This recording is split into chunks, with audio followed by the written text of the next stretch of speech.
Hello everyone and welcome back to AS campus YouTube channel. और आज हम AS campus के यूट्यूब चैनल के ऊपर क्लास 8th का सबसे पहला चैप्टर शुरू करने वाले हैं, जो कि है क्रॉप प्रोडक्शन एंड मैनेजमेंट। इस चैप्टर को हम आज एक शॉर्ट में पूरा कंप्लीट करने वाले हैं। बच्चों देखिए, 8th क्लास किसी भी बच्चे के लिए बहुत इंपॉर्टेंट क्लास होती है, क्योंकि यहाँ से बच्चे का बेस बनना शुरू हो जाता है। और यदि साइंस के अंदर हमें हर चीज़ की प्रॉपर नॉलेज है और एक एक चीज़ को हम बड़े ध्यान से समझते हैं, तो हायर क्लासेस के अंदर हमारे को मुश्किलों का सामना नहीं करना पड़ता है। तो आज हम क्रॉप प्रोडक्शन एंड मैनेजमेंट का पूरा चैप्टर 1 शॉट में कवर करने वाले हैं। जिन बच्चों ने अभी तक ये चैप्टर नहीं पढ़ा है, तो इस एक वीडियो में, चाहे आप कोई ओलंपियाड देते हैं, चाहे आप एनसीईआरटी को स्टडी करते हैं, चाहे आप अपने स्कूल एग्जाम्स देते हैं, सारे क्वेश्चंस आप सॉल्व कर सकते हैं इस एक वीडियो को देखने के बाद। और जिन्होंने अभी तक चैनल को सब्सक्राइब नहीं किया है, तो वो सभी इस चैनल को सब्सक्राइब कर लेंगे, एएस कैंपस के यूट्यूब चैनल को, क्योंकि क्लास 8th की सारी वीडियोस हम इस चैनल पर डाल देंगे साइंस की। तो चलिए शुरू करते हैं क्रॉप प्रोडक्शन एंड मैनेजमेंट। देखिए बच्चों, सबसे पहली बात ये आती है कि क्रॉप फसल भाई हमें चाहिए क्यों, हम क्यों उसको मैनेज करें, क्यों हम फसल को उगाएं। क्योंकि फसल से हमारे को क्या मिलता है, भोजन मिलता है, फूड मिलता है। क्या मिलता है, फूड मिलता है। हमें क्या मिलता है, why do we need food. और हमें फूड क्यों चाहिए, हमें फूड कहाँ से मिलेगा, फसल से मिलेगा। हाँ, और भी रिसोर्सेज होते हैं फसल के, सॉरी फूड के, तो हम आगे देखेंगे वो। तो बच्चों, हमें फूड चाहिए क्यों, हमें एनर्जी मिलती है फूड से, ठीक है। हम ग्रोथ हमारी बहुत अच्छे से हो पाती है, अगर हमारे पास अच्छा खाना है तो हमारी डेवलपमेंट हो पाती है। जो हमारी बीमारियां हैं उनके खिलाफ लड़ने की शक्ति हमारे पास आ जाती है, ठीक है। और जितने भी हमारे बॉडी के जो फंक्शंस हैं, हमारे बॉडी के जितने भी फंक्शंस हैं, प्रॉपर तरीके से हमारी बॉडी फंक्शन करे, फंक्शनिंग उसकी प्रॉपर है, उसके लिए भी फूड ज़रूरी है, ठीक है। और जो हमारे बॉडी के जो सेल्स हैं, जो पार्ट्स हैं, जो टिश्यूज़ हैं, जो डैमेज हो जाते हैं, उनको रिपेयर कराने के लिए और अच्छे से मेंटेनेंस उनका रहे, सारे बॉडी के सेल्स का, टिश्यू का, हमारे को उसके लिए फूड चाहिए। न्यूट्रिएंट्स मिलते हैं ना हमारे को, फूड से क्या मिलते हैं, न्यूट्रिएंट्स मिलते हैं। और वो न्यूट्रिएंट्स हमारे को पावर देते हैं, ठीक है। और हमारी हड्डियों को मजबूत बनाता है, ठीक है, मसल्स को मजबूत बनाता है भोजन, ठीक है। और हमारी बॉडी को फिट रखता है, हेल्दी रखता है और एक्टिव रखता है, इसलिए हमारे को फूड की रिक्वायरमेंट है। अब फूड हमारे को एनिमल्स से भी मिल सकता है और प्लांट से भी मिल सकता है। हमारे को इस चैप्टर के अंदर क्रॉप के बारे में पढ़ना है, तो जाहिर सी बात है कि भी हमारे को फूड कहाँ से लेना है, हमारे को कहाँ से लेना है, प्लांट्स से लेना है, क्योंकि चैप्टर का नाम ही क्या है, क्रॉप प्रोडक्शन एंड मैनेजमेंट, ठीक है। तो चलिए, ये थे हमारे फूड क्यों चाहिए, क्योंकि वहाँ से न्यूट्रिएंट्स मिलेगा, उन न्यूट्रिएंट्स को हम लेंगे तो ये सभी हमारे को बेनिफिट मिलेंगे। उसके बाद बात आती है कि फूड हमारे को कहाँ कहाँ से मिलता है। एक तो हमारे को फूड मिलेगा बच्चों प्लांट्स से। आपके सामने कुछ आइटम्स है ना, ये सारे के सारे जो फूड आइटम्स हैं, ये हमें कहाँ से मिलते हैं, प्लांट्स से मिलते हैं। तो ये फूड हमारे को वाटरमेलन है, बनाना है, ऑयल है, टी है, तो ये सारी की सारी चीज़ें हमारे को प्लांट से मिलती हैं।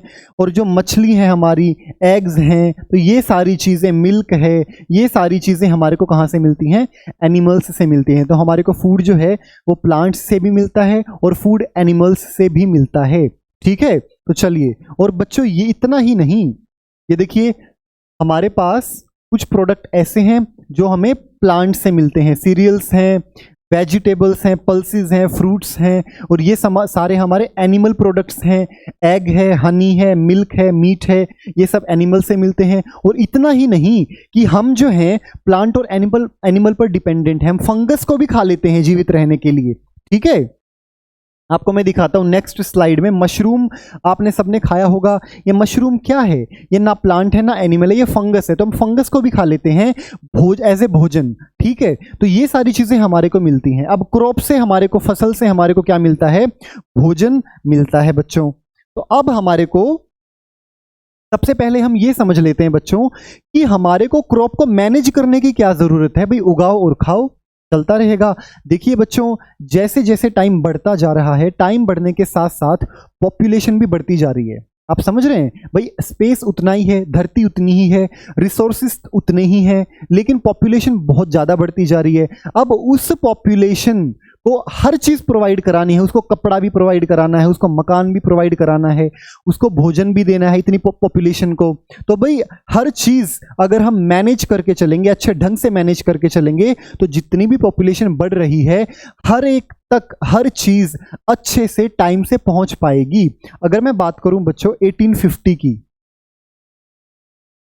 अगर मैं 1850 की बात करूं, तो उस टाइम पर पूरे विश्व की जनसंख्या उस टाइम की जनगणना के आधार पर 120 करोड़ थी। कितनी? 120 करोड़। लेकिन आज अगर मैं 2025 की बात करूं, अकेले इंडिया के पास 120 करोड़ से ज्यादा की पॉपुलेशन है। अब देखो कितना फर्क हुआ। 1850 में बहुत कम लोग थे ना इस धरती पर, लेकिन अब देखिए पॉपुलेशन पूरे वर्ल्ड की अगर मैं बात करूं, ये पूरे विश्व की पॉपुलेशन की बात कर रहा हूं मैं, ठीक है, 120 करोड़। तो भाई उस टाइम पर, तो आज देखो 800-900 करोड़ इतनी पहुंच चुकी है। तो कितनी पॉपुलेशन बढ़ चुकी है। हमें तो हर चीज़ देनी पड़ेगी सरकार को, तो हर चीज़ को मैनेज करके चलेंगे तो ही तो चलेगा। तो आज के इस चैप्टर में क्रॉप को मैनेज कैसे करें भाई, क्रॉप को अच्छे ढंग से उगाएं, काटें, स्टोर करें, जनता तक पहुंचाएं, हर चीज क्रॉप से रिलेटेड जो है हम इस चैप्टर के अंदर पढ़ेंगे। ठीक है। अब बच्चों न्यूट्रिएंट्स हमें मिलते हैं फूड से। ठीक है, न्यूट्रिशन के बारे में थोड़ा सा आपके एनसीईआरटी में दे रखा है। आपको पता है न्यूट्रिशन दो टाइप का होता है, एक ऑटोट्रोपिक, एक हेटेरोट्रोपिक। ऑटोट्रोपिक न्यूट्रिशन कौन सा होता है? ऐसा मोड ऑफ न्यूट्रिशन होता है जिसके अंदर ऑर्गेनिजम्स क्या करते हैं, सिंपल इनऑर्गेनिक मैटर से, जैसे वाटर है, कार्बन डाइऑक्साइड है, उनसे अपना खाना खुद ही जो बना लें। ठीक है, ऐसा मोड ऑफ न्यूट्रिशन जिसमें कोई भी ऑर्गेनिज्म अपना खाना खुद ब खुद बना लेता है। कैसे बनाता है? सिंपल इनऑर्गेनिक मटेरियल का इस्तेमाल करके। ठीक है, उनको क्या बोलते हैं? Autotrophic mode of nutrition. ठीक है बच्चों, अब इसमें कुछ एक ग्रीन प्लांट्स हैं, कुछ एक बैक्टीरिया भी होते हैं। ठीक है, तो ये था हमारा ऑटोट्रोपिक मोड ऑफ न्यूट्रिशन। उसके बाद एक हेटेरोट्रोपिक मोड ऑफ न्यूट्रिशन होता है। ठीक है, जिसके अंदर अगर मैं बाहर जाऊं निकल के और बाहर ऐसे धूप में खड़ा हो जाऊं, जादू से ऐसे खाना बना सकता हूं? नहीं बना सकता ना। मैं तो डिपेंड करता हूं ना, मैं तो डिपेंडेंट हूं किसके ऊपर? प्लांट्स के ऊपर, एनिमल्स के ऊपर। तो मैं हेटेरोट्रोपिक हुआ।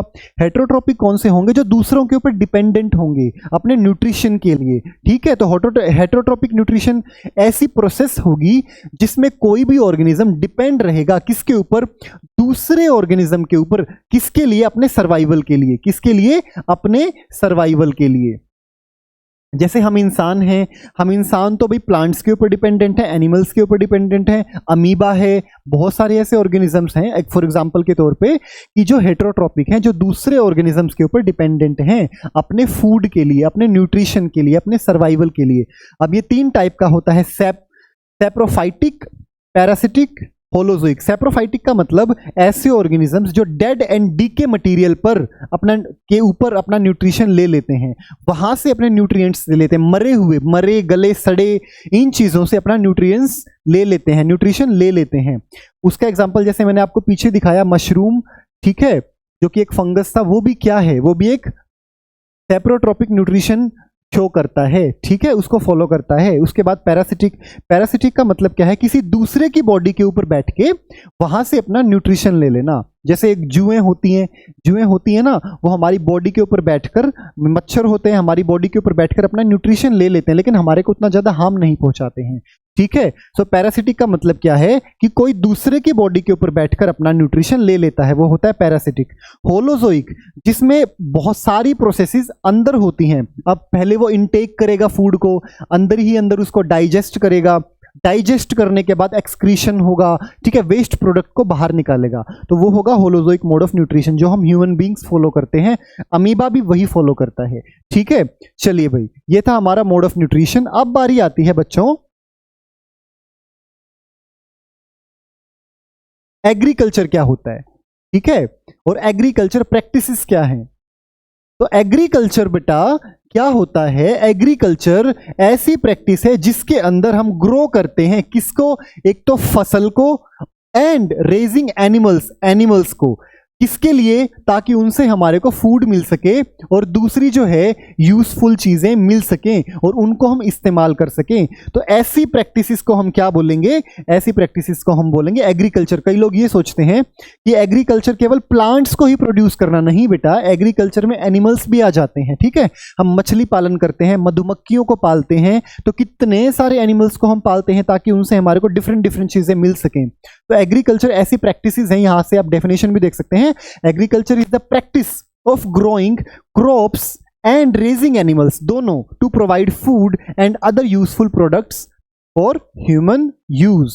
ठीक है, तो उसको एग्रीकल्चर बोलेंगे। और एक और बात बच्चों, बड़ी इंपॉर्टेंट बात है, पहले के टाइम में ना जो लोग होते थे वैसे फसल नहीं उगाते थे, उनको पता ही नहीं था फसल उगाने का। पहले के जो लोग होते थे, हमारे जो एंसेस्टर्स हैं जो पीछे चले गए, वो क्या करते थे? घूम घूम कर अपना खाना ढूंढते थे, घुमंतू बोलते थे ना उनको। तो वो कहीं कहीं जाकर अपना खाना वहां से ढूंढते थे, वहां से अपना खाना लेते थे। लेकिन बाद में जब जनसंख्या बढ़ी, वो सेटल डाउन हो गए, मतलब एक ही जगह पर उन्होंने रहना शुरू किया, इधर उधर घूमना बंद कर दिया, तो फिर उन्होंने क्रॉप करना शुरू किया, फसल को उगाना शुरू किया, क्रॉप को ग्रो करना शुरू किया। और बाद में फिर इसके अंदर जो है क्रॉप प्रोडक्शन के अंदर बहुत सारी मॉडर्नाइजेशन आ गई है। अब तो ऐसी ऐसी टेक्निक्स आ गई हैं जो कि हम इस पूरे चैप्टर के अंदर पढ़ेंगे। ठीक है, तो इसमें लिखा हुआ है ह्यूमंस वर हंटर्स, पहले शिकार करते थे। ठीक है, and gathers before 10,000 years ago, 10,000 साल पहले की यदि मैं बात करूं तो उस टाइम पर लोग घूम घूम कर शिकार करते, इधर उधर से तोड़ लेते, अपना पेड़ पौधों से खाना ले लेते, इस तरीके से करते थे। लेकिन 10,000 साल पहले they begin farming and domesticating animals. लेकिन 10,000 साल पहले उन्होंने क्या फिर एकदम से क्या करना शुरू कर दिया? फसल उगाना शुरू कर दिया, फार्मिंग करनी शुरू कर दी। ठीक है, और क्या करना शुरू कर दिया? कुछ ऐसे एनिमल्स को पालना शुरू कर दिया जिनसे उनको चीजें मिलें, यूजफुल चीजें मिलें। ठीक है, तो बाद में क्या हुआ? फिर अलग अलग टूल्स आने लगे, मशीन्स आने लगी और मॉडर्न टेक्नोलॉजी आने लगी इसके अंदर, एग्रीकल्चर प्रैक्टिसेस के अंदर। तो बेटा ये जो एग्रीकल्चर है ना, ये एक अम्ब्रेला टर्म है, इसके अंडर में बहुत सारे कल्चर्स होते हैं, बहुत सारी चीजें होती हैं। ठीक है, एग्रीकल्चर की बहुत सारी ब्रांचेस हैं। जैसे अगर मैं बात करूं, यहां पर बहुत सारी ब्रांचेस आपको देखने को मिल जाएंगी एग्रीकल्चर की। अगर मैं बात करूं फ्लोरिकल्चर, फ्लोरिकल्चर क्या होता है? फूलों की खेती। ठीक है, ये भी एग्रीकल्चर की एक ब्रांच है। अगर मैं बात करूं हॉर्टिकल्चर, हॉर्टिकल्चर क्या है? फल, सब्जियां और जो सजावट वाले जो पौधे होते हैं ना, जैसे गेंदे के, जो जिन्हें हम साजो सज्जा में इस्तेमाल करते हैं, उसकी खेती। ठीक है, एक्वाकल्चर, जो जल के अंदर जो जीव रहते हैं उनको पालते हैं ना हम ऐसे जीवों को भी। ठीक है, एपीकल्चर, मधुमक्खियों को पालते हैं ताकि हमारे को शहद मिल सके। उसके बाद सेरिकल्चर, रेशम के कीड़ों का हम पालन करते हैं। ठीक है, और पिसीकल्चर, और भी बहुत सारी होती हैं, मछलियों का पालन। तो ये सारी जो ब्रांचेस हैं वो एग्रीकल्चर की हैं। तो एग्रीकल्चर एक अम्ब्रेला टर्म है इन सब के लिए। ठीक है बेटा, आप लोग है ना साथ की साथ कॉपी पेन लेकर बैठेंगे और कॉपी पेन लेकर ये जितनी भी हमने यहाँ पर स्लाइड्स बनाई हैं, जितनी भी हम आपको बातें बता रहे हैं बच्चों, सारी की सारी इंपॉर्टेंट हैं आपके एग्जाम के पॉइंट ऑफ व्यू से। हमने वेस्ट चीज को एक भी स्लाइड में नहीं डाला है, तो इसलिए आप अपनी कॉपी पेन साथ में लेकर बैठेंगे और साथ में लेकर बैठने के साथ साथ आप नोट्स बनाते चलेंगे। हर पॉइंट्स के आपको नोट्स बनाने हैं ताकि आपको हर चीज बड़े अच्छे से क्लियर हो जाए और बाद में आप उन नोट्स को देखकर याद कर सको। ठीक है, तो कॉपी पेन से भी साथ में लेके बैठेंगे, लिखते जाएंगे इंपॉर्टेंट चीजों को आप। ओके, अब बात आती है कि crop, what is crop? Crop क्या होती है भाई? अगर मैं बात करूं, मेरे घर के बाहर एक पेड़ है, 3-4 पेड़ लगे हुए हैं, तो क्या वो क्रॉप है? Definitely no. क्यों क्रॉप क्यों नहीं है बेटा? क्रॉप क्या होता है? ऐसा नहीं कि एक पौधा हम उठा लाए, 2-4 पेड़ हम उठा लाए, वो क्रॉप होता है, ऐसा नहीं है। एक ही टाइप के प्लांट्स एक बहुत बड़े एरिया पर उगाना और उनको प्रोटेक्ट करना, फिर हार्वेस्ट करना और उसके बाद स्टोरेज पर लेकर जाना, वो क्या होता है? क्रॉप होता है। तो क्रॉप एक अकेला प्लांट नहीं है, बहुत सारे प्लांट्स का ग्रुप है एक बड़े लार्ज एरिया पे। तो इसकी डेफिनेशन देख लेते हैं। When plants of the same kind, मतलब एक जैसे प्लांट, जैसे गेहूं के हैं तो सारे, जैसे देखिए ये क्रॉप है, पूरा एक जैसा सब में उगाया गया है, यहां पर भी एक जैसे प्लांट्स हैं। Same kind are cultivated on a large amount, it is called crop. Crop क्या है? एक लार्ज अमाउंट पर सेम टाइप के प्लांट्स को कल्टीवेट करना, सेम टाइप के प्लांट्स को जो है ग्रो करना, उगाना, वो क्या होता है, क्रॉप होता है। ना कि एक प्लांट को या फिर रोड पे चलते फिरते जो हमारे को प्लांट्स पेड़ पौधे दिख जाते हैं उनको क्रॉप नहीं बोलेंगे। ये पर्टिकुलर एरिया में होगा और एक ही टाइप के प्लांट बहुत बड़े स्केल पर जो है हमें उगाने पड़ेंगे। आई होप आपको बात समझ में आई होगी। ठीक है, अब बेटा ये जो क्रॉप है सीजन के अकॉर्डिंग, क्योंकि इंडिया में ना सीजन बदलते रहते हैं, कभी मॉनसून का है, कभी बारिश है, कभी गर्मी है, कभी सर्दी है, और हर क्रॉप को सीजनल उगाया जाता है। तो अकॉर्डिंग टू द सीजन, अभी गर्मी का सीजन है तो ये वाली क्रॉप उगाएंगे, सर्दी का सीजन है तो ये वाली क्रॉप उगाएंगे। इस तरीके से इनको डिवाइड कर दिया गया है, अलग अलग कैटेगरी में बांट दिया गया है। तो क्रॉप जो है 2 टाइप्स की बताई गई है आपकी 8th क्लास में, लेकिन बेटा एक ज़ैद क्रॉप भी होती है, आगे स्लाइड्स में मैं उसको भी बता दूंगा। तो पहला टाइप कौन सा होता है, खरीफ क्रॉप। खरीफ क्रॉप कौन सी होती है वो आगे देखेंगे। दूसरा है रबी क्रॉप, तीसरा है ज़ैद क्रॉप, वो भी पढ़ लेंगे। चलो, ज़ैद क्रॉप,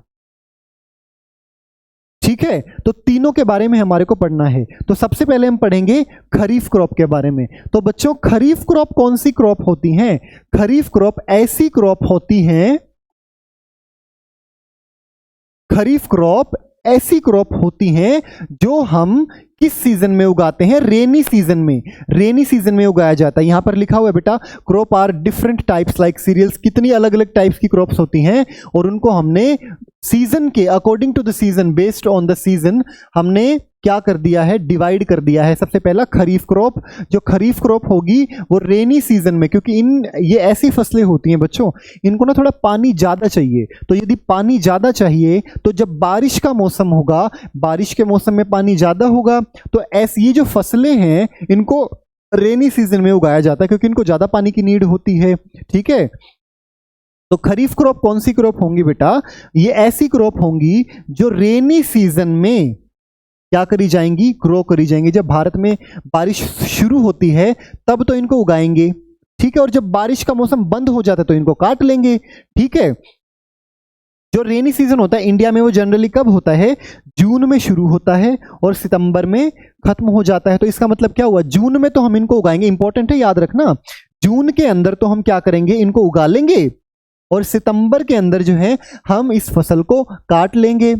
तो ऐसे बारिश का मौसम यही तो होता है ना इंडिया में, मोस्टली जून से शुरू होकर सितंबर तक चलता है। तो इसी सीजन में, इसी टाइम पीरियड में हम इस फसल को क्या करते हैं, उगाते हैं।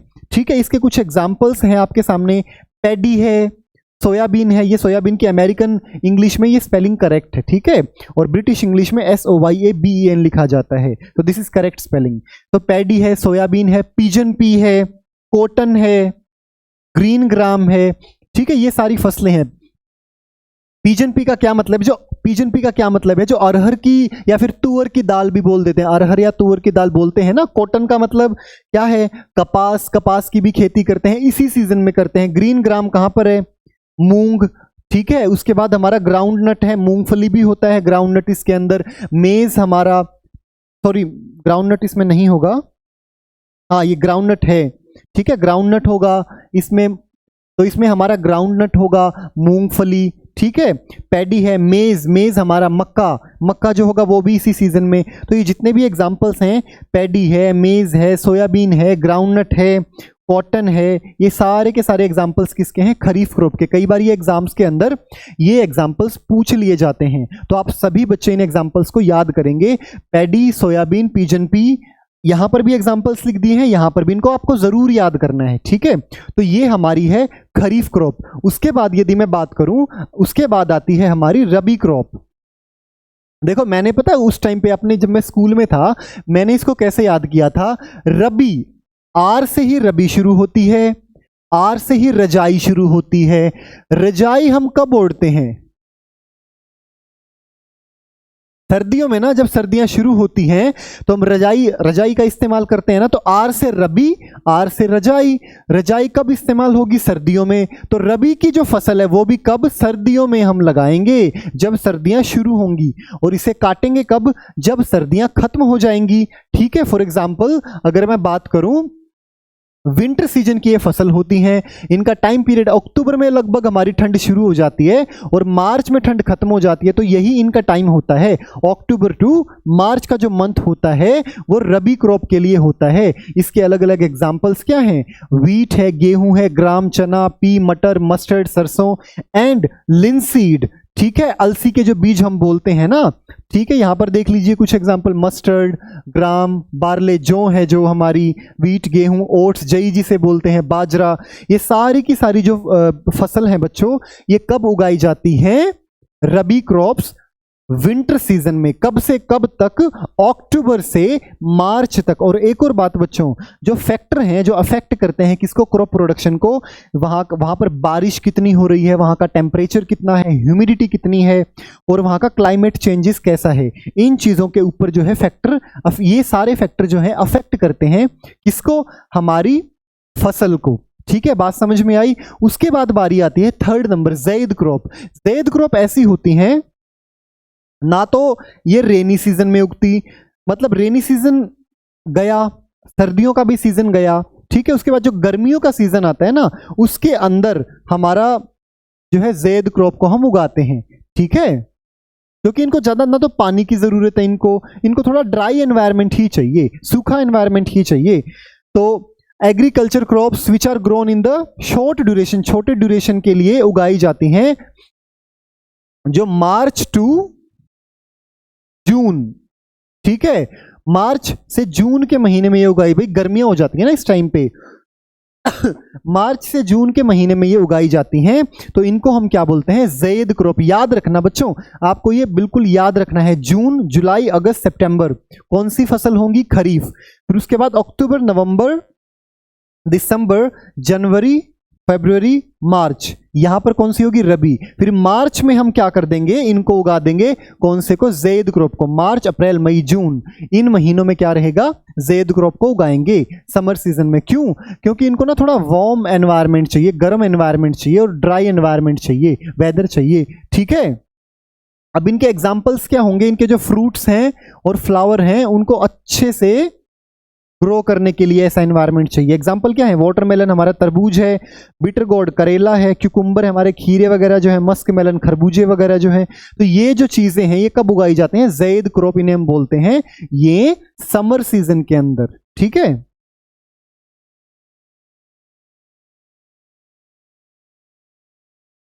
अब बच्चों अगर मैं क्रॉप की बात करता हूं, तो जब भी मैं क्रॉप की बात करूंगा तो ऐसा तो है नहीं कि भाई ऐसे ही बीज डालो फसल उगाएगी। एक बच्चे की तरह संभाल करना पड़ता है इस फसल का। बेटा इतने सारे किसान हैं, फसल खराब होने की वजह से वो खुदकुशी भी कर लेते हैं, तो इतना इंपॉर्टेंट होता है इन फसलों को अच्छे से संभाल के रखना। तो वो हम कैसे करेंगे वो हम देखते हैं एक बार। तो पूरी एक प्रोसेस है, उस प्रोसेस के थ्रू हमें गुजरना पड़ता है। वो प्रोसेस कौन सी है? सबसे पहले है प्रिपरेशन ऑफ सोइल, मिट्टी को तैयार करना। भाई फसल कहाँ पर उगेगी? मिट्टी के अंदर ही तो उगेगी ना। तो सबसे पहले हमें क्या करना पड़ेगा? मिट्टी को तैयार करना पड़ेगा। मिट्टी को तैयार करने के बाद हमारे को बीज बोना पड़ेगा। बीज बोने के बाद हमारे को क्या करना पड़ेगा? उसको खाना देना पड़ेगा, उसको न्यूट्रिएंट्स देने पड़ेंगे। किसकी फॉर्म में? मैन्योर जिसे हम बोलते हैं और फर्टिलाइजर जिसे हम बोलते हैं। ठीक है, अब खाना तो दे दिया, पानी भी चाहिए, तो इरिगेशन। इरिगेशन का मतलब क्या? उसको पानी देना पड़ेगा फसल को। उसके बाद खाना पानी दे दिया, अब उसे प्रोटेक्ट भी करना है, बचाकर भी रखना है। किससे? एक तो वीड्स क्या होते हैं? कुछ ऐसे प्लांट्स उग जाते हैं हमारी खेती के अंदर जिसकी हमें रिक्वायरमेंट नहीं होती। अब वो क्या करते हैं? जो ऑलरेडी हमारी फसल उगी हुई है उसके हिस्से का न्यूट्रिएंट्स खा जाते हैं मिट्टी से निकाल के। तो उन वीड्स को हमें क्या करना पड़ता है? अलग करना पड़ता है, उनसे प्रोटेक्ट करना पड़ता है हमारी फसल को। छोटे मोटे जो इंसेक्ट्स होते हैं, चिड़िया वगैरह है या फिर और कोई इंसेक्ट है, तो उनसे भी बचाना पड़ता है। ठीक है, उसके बाद हार्वेस्टिंग मतलब काटना पड़ता है, कटाई करेंगे। कटाई करने के बाद उसको स्टोर करके रखेंगे अलग अलग जगह पर, या जैसे हम बाजार में जाके, मंडी में जाके बेच कर आएंगे, फिर वो लोग उन्हें स्टोर करके रखेंगे। स्टोरेज करने के बाद फिर हमें क्या करना पड़ेगा? उसको डिस्ट्रीब्यूट करना पड़ेगा जनता तक। ऐसा नहीं कि स्टोर करके रख लिया, ज़्यादा स्टोर करके रखेंगे तो वो खराब भी हो जाएंगे, तो उसे फिर डिस्ट्रीब्यूट भी करना है।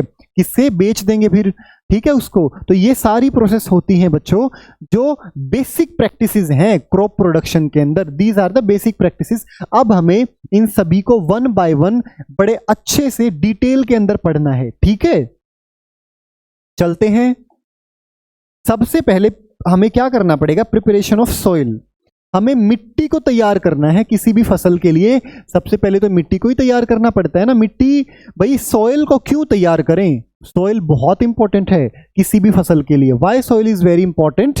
क्योंकि एक तो ये प्रोवाइड सपोर्ट, ये सपोर्ट देती है। क्यों? जितनी भी उसकी जड़ें हैं, फिजिकल सपोर्ट है किसको? किसी भी प्लांट को वो कौन देगा? मिट्टी ही तो देगी ना। तो पहले तो ये क्या करेगी? सपोर्ट प्रोवाइड करेगी। दूसरा, जितने भी न्यूट्रिएंट्स हैं किसी भी प्लांट को, सारे के सारे न्यूट्रिएंट्स कहां से मिलने वाले हैं? मिट्टी से ही तो मिलने वाले हैं, जड़ों के थ्रू मिट्टी से ही तो मिलने वाले हैं। तो दूसरा जो बेनिफिट, दूसरा जो इंपॉर्टेंस है वो क्या है? सप्लाई करेगा न्यूट्रिएंट्स। कौन? मिट्टी। किसको? प्लांट्स को। इसलिए मिट्टी इंपॉर्टेंट है। होल्ड वाटर, ये क्या करेगी? अब पानी को भी पकड़ के रखती है मिट्टी, पानी को भी पकड़ के रखती है। जैसे हम पानी डालते हैं मिट्टी के अंदर तो पूरा सोख लेती है ना वो मिट्टी। अब पानी किसको चाहिए? हमारे प्लांट्स को पानी भी तो चाहिए ना। जड़ों के थ्रू पानी जाएगा तो वो मिट्टी ही तो होल्ड करके रखती है उस पानी को, ताकि वो पानी बाद में प्लांट तक पहुंच सके, ठीक है। अब एयर को भी जाना पड़ेगा। इसके क्या करेगी? Allow air flow. अब एयर फ्लो को भी ये क्या करेगी? अलाउ करके रखेगी, ठीक है। क्योंकि उस एयर भी चाहिए उसको, प्लांट को हर चीज चाहिए ग्रो करने के लिए, और मिट्टी हर चीज प्रोवाइड करा रही है, ठीक है। उसके बाद अब कुछ एक है ना, छोटे छोटे ऑर्गेनिजम्स होते हैं हमारी मिट्टी के अंदर, जिन्हें हम माइक्रो ऑर्गेनिजम्स बोलते हैं, छोटे छोटे ऑर्गेनिजम्स। ये ऑर्गेनिजम्स जो है, जो मरे हुए गले सड़े जो चीजें होती हैं उनको डिकम्पोज कर देते हैं, मतलब तोड़ देते हैं। और ये हमारे मिट्टी के लिए बड़े इंपॉर्टेंट और फसल के लिए बड़े इंपॉर्टेंट होते हैं, ठीक है। इंपॉर्टेंट न्यूट्रिएंट्स इनसे मिलता है। तो आगे हम एक एक चीज बड़े ध्यान से पढ़ेंगे। So these are the importance of soil. अगर एग्जाम के अंदर आ जाए तो, कि हमें सॉइल को प्रिपेयर करना है। Why we should prepare the soil? क्यों करें भाई? क्यों मिट्टी इंपॉर्टेंट है? इसलिए मिट्टी इंपॉर्टेंट है। सारे पॉइंट्स मैंने आपको बताए हैं। उसके बाद अब करते हैं preparation of soil. Preparation of soil में बच्चों ये सबसे इंपॉर्टेंट टास्क है। अगर हम एग्रीकल्चर करते हैं, फसल उगाते हैं, तो ठीक है, हमें क्या करना पड़ेगा? सबसे पहले टर्न एंड लूज। मतलब मिट्टी कैसी होती है स्टार्टिंग में? तो जैसे बंजर जमीन होती है ना, मैं आपको दिखाता हूं। मिट्टी अगर मान लो ऐसी है, ऐसी है, ऐसी मिट्टी है। अब इस मिट्टी पे आप बीज डाल के देखो। इस मिट्टी पर बच्चों आप बीज डाल के देखो, क्या वो बीज अंकुरित हो जाएगा? नहीं होगा ना। तो अगर हम लंबे टाइम तक छोड़ देंगे ना खेतों को ऐसे ही, तो ऐसी मिट्टी हो जाती है। तो ऐसी मिट्टी में तो हम बीज को नहीं बो सकते हैं। हमें क्या करना पड़ेगा? हमें पहले मिट्टी को तैयार करना पड़ेगा, है ना। तो सबसे पहले इसको उलट पुलट करना पड़ेगा पूरा, है ना। तो सबसे पहला टास्क क्या होगा? सॉइल को थोड़ा ढीला करना, लूज करना। और लूज करने के बाद, क्यों?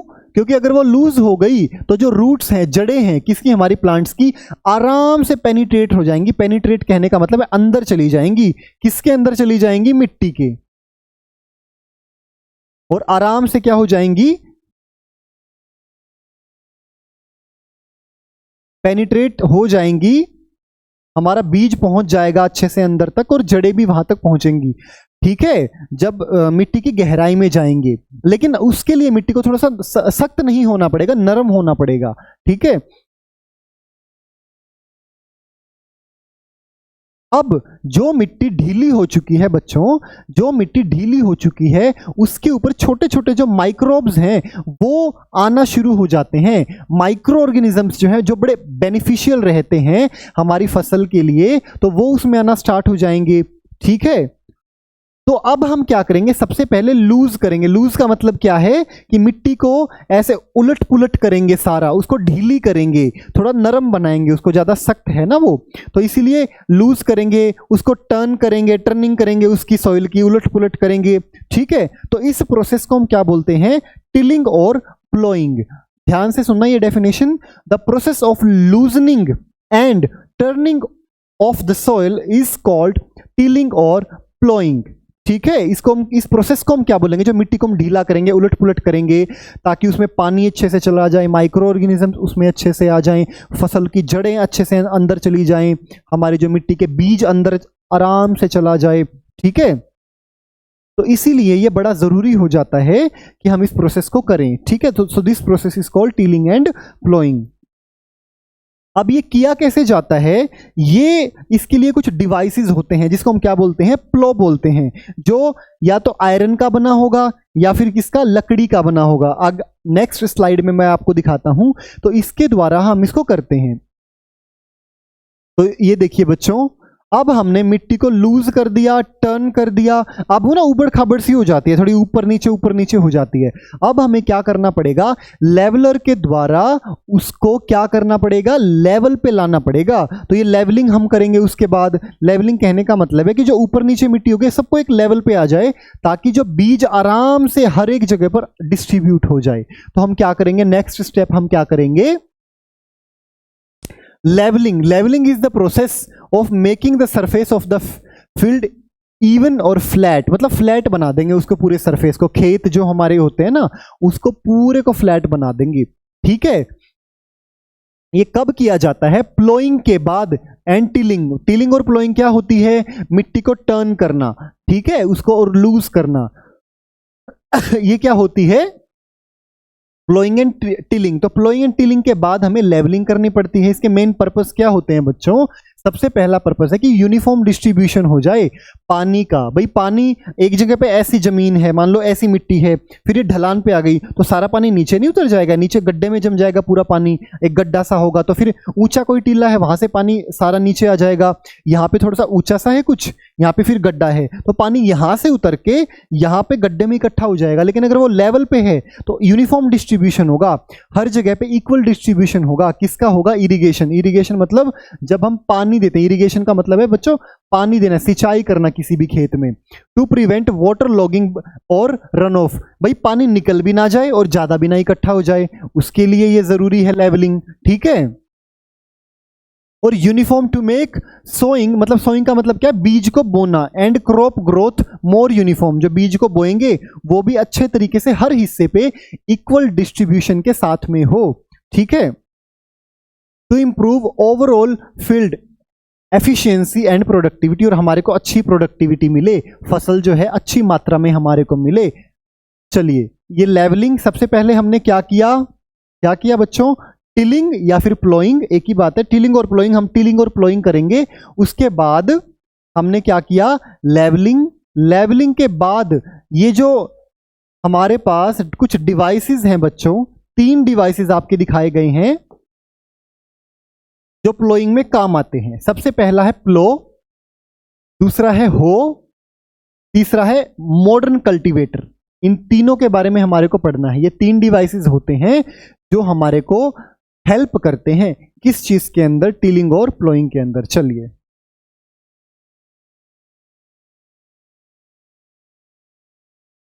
सबसे पहले मैं बात करूं प्लो। ये बेटा हमारा प्लो है, इसमें 2 पार्ट्स होते हैं। ये देखिए, जिसे हम हिंदी में क्या बोलते हैं, हल बोलते हैं।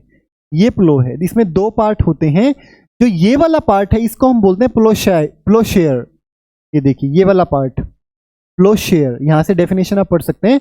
Ploughshare is the sharp and flat part, या देख सकते हैं ये वाला पार्ट है प्लोशेयर। और जो ये वाला पार्ट है, ये वाला पार्ट, ये है प्लोशाफ्ट। प्लोशाफ्ट ये वाला, प्लोशेयर ये वाला।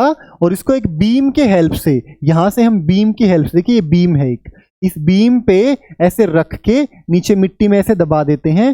फिर ये बैल जो है वो चलते रहते हैं और ये मिट्टी जो है वो ऊपर नीचे होती रहती है और सॉफ्ट हो जाती है। ठीक है, तो इस तरीके से ये जो प्लो है, व्हाट इज प्लो, आप देख लीजिए। अ प्लो इज ए फार्मिंग टूल, एक फार्मिंग टूल है जो क्या करने के लिए इस्तेमाल होता है, turn and लूजन the soil before planting seed. Seed को प्लांट करने से पहले, सीड को बोने से पहले ये इस्तेमाल किया जाता है। कौन, प्लो, हल।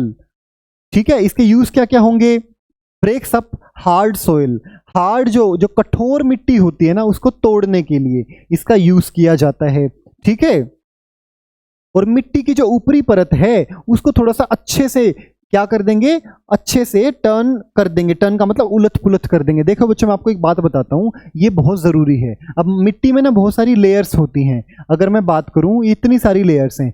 एक लेयर ये है, एक लेयर ये है, एक लेयर ये है, एक लेयर ये है। और हम हर साल यदि फसल बोते जाते हैं, मान लो हमने यहाँ से प्लांट बो दिया, यहाँ पे इसकी जड़ें पहुँच गई, ये इसकी जड़ें हैं किसी भी प्लांट की, ठीक है। अब ये जड़ें हैं, इस एक लेयर का तो सारा का सारा न्यूट्रिएंट्स ये ले लेंगी। अब न्यूट्रिएंट्स नीचे वाली लेयर का न्यूट्रिएंट्स एकदम बचा हुआ है, लेकिन ऊपर वाली जो मिट्टी का लेयर है, सारा का सारा न्यूट्रिएंट्स इन जड़ों ने, इन प्लांट्स ने इस्तेमाल कर लिया।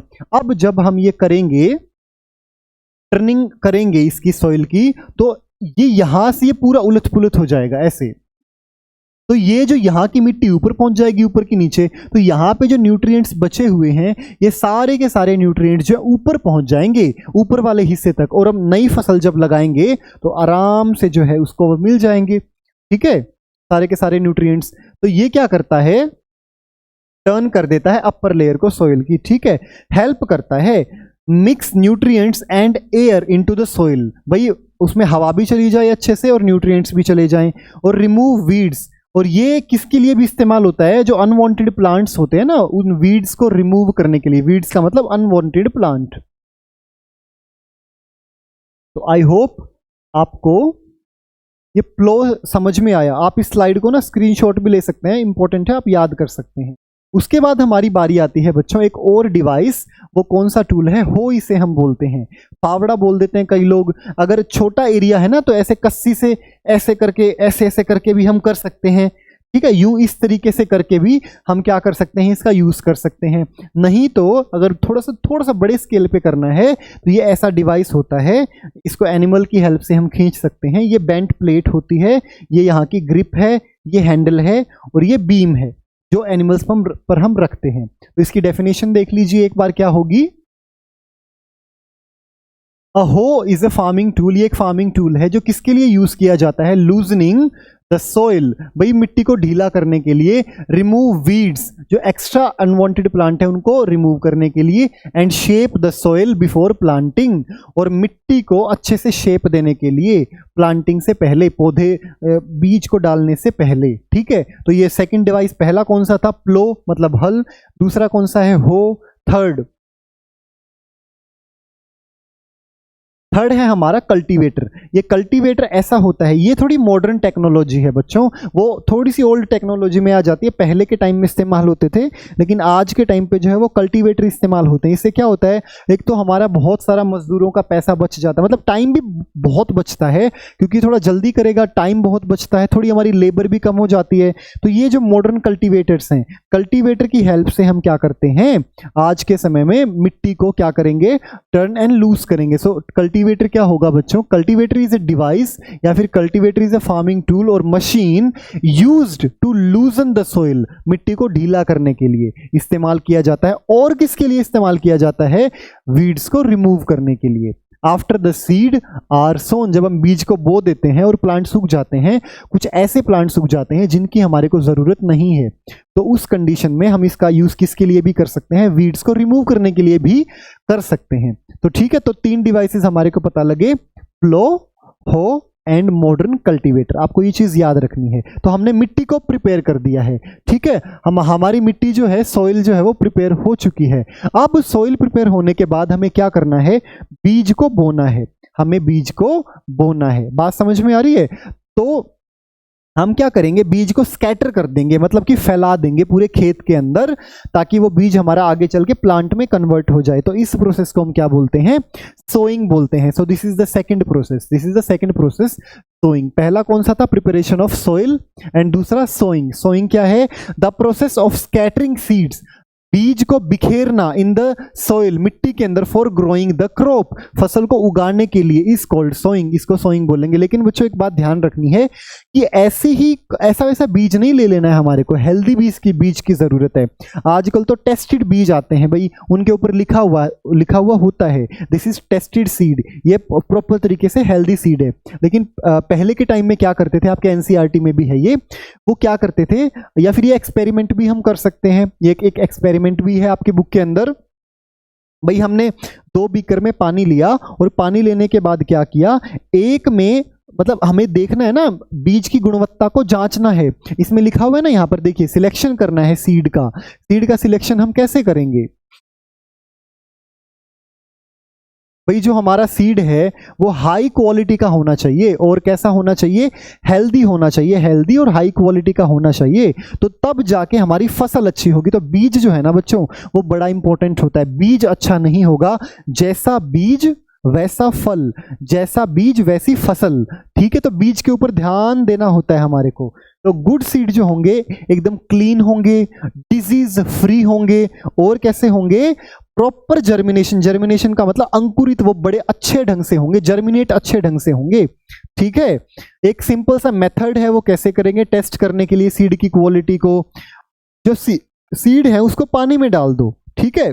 पानी में डालने के बाद, जैसे इसमें डाला हुआ है ना, पानी में डालने के बाद जो सीड नीचे बैठ जाता है, इसका मतलब क्या है? वो सीड हेल्दी है, वो सीड बहुत अच्छा है। लेकिन जो सीड ऊपर तैरने लग जाता है, इसका मतलब क्या है? वो जो बीज है वो अंदर से खोखला हो चुका है, वो जो बीज है वो अच्छा नहीं है। तो अच्छा बीज कौन सा होगा? जो पानी के अंदर डूब जाएगा, ठीक है?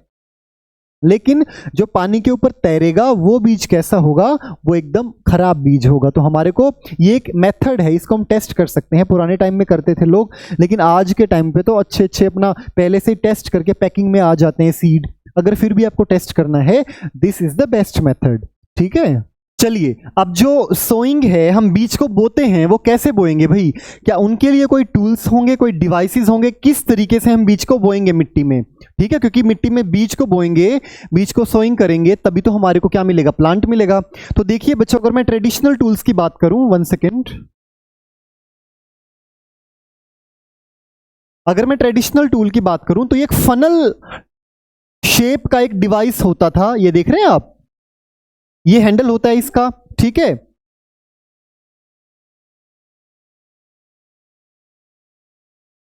ये देखिए, ये इसका यहाँ पर ये हैंडल होता है, और ये यहाँ पर बीज होते हैं। अब इन बीजों को उठाकर हम इसके अंदर डालेंगे।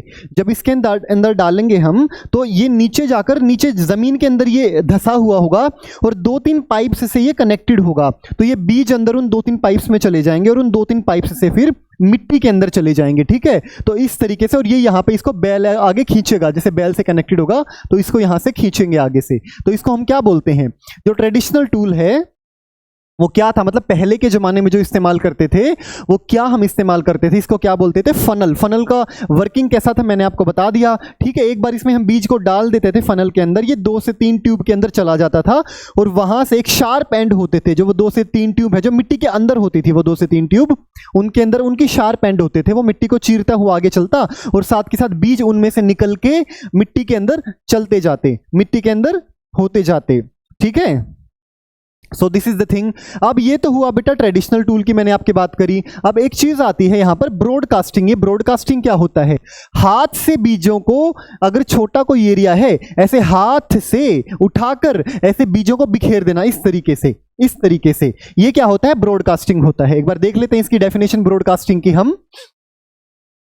The method of sowing seed, ऐसा मेथड बीज को बोने का बाय हैंड, हाथों के द्वारा, इज नोन एज ब्रॉडकास्टिंग। अगर 1 नंबर में क्वेश्चन आ जाए तो आप ये लिख सकते हो, ठीक है? ये यहां पर देखिए फनल है, इस फनल का हैंडल पकड़ा हुआ है, और नीचे मिट्टी में धंसा हुआ है, ऊपर से बीज डालेंगे, ये बीज निकल के कहां पर चला जाएगा? नीचे चला जाएगा, और यहां पर मिट्टी के अंदर बोते जाएंगे, बैल आगे चलता जाएगा, ये फनल भी आगे आगे चलती जाएगी। तो इस तरीके से this is the traditional tool जो हम इस्तेमाल करते थे, ठीक है? इसके बाद जो मॉडर्न टाइम में, हम आज के समय में, आधुनिक युग में जो हम इस्तेमाल करते हैं, वो क्या होता है? Seed drill. सीड ड्रिल की हेल्प से हम क्या करते हैं? बीज को बोते हैं। सीड ड्रिल बोने के लिए इस्तेमाल होता है। उसमें क्या होता है? ट्रैक्टर के साथ ये जो ड्रिल मशीन आपको दिख रही है, इसको हम अटैच कर देते हैं, और ऊपर ये बकेट टाइप का स्ट्रक्चर आपको दिख रहा है, इसमें सारे के सारे बीजों को हम डाल देंगे, और जैसे ही इसमें सारे बीजों को डालेंगे, ये पतली पतली पाइप्स आपको दिख रही है, ये मिट्टी के अंदर सेट होती हैं, ये मिट्टी के अंदर क्या होती हैं? धसी हुई होती हैं। तो बीज यहां से निकल के इसके अंदर से इन पाइप्स के अंदर जाएगा, और एक्यूरेट प्रॉपर प्लानिंग के साथ और इक्वल डिस्टेंस में क्या हो जाएगा? ये मिट्टी के अंदर बीज चले जाएंगे, मतलब यूनिफॉर्म डिस्ट्रीब्यूशन हो जाएगा बड़े अच्छे ढंग से, ठीक है? गर्मी लग रही थी तो चलिए भाई, अब seed drills are used for sowing with the help of tractors. हम ट्रैक्टर्स की हेल्प से इसका यूज करते हैं, सीड ड्रिल का यूज करते हैं और बीज को इस तरीके से सोइंग की प्रोसेस जो है हम करते हैं। ठीक है, ये भाई इसका फायदा क्या होगा, इसका क्या बेनिफिट होगा ड्रिलिंग का, जो हम ड्रिल के हेल्प से जो हम बीज को बोते हैं। एक तो यूनिफॉर्मली डिस्ट्रीब्यूट हो जाएगा। यूनिफॉर्मली कहने का मतलब है हर जगह पर बराबर बराबर बीज होंगे। ऐसा नहीं होगा किसी एक जगह पर ज्यादा बीज डल गए और किसी दूसरी जगह पर एक ही बीज डला। अगर ये हमारे पास एक प्रॉपर स्पेस है,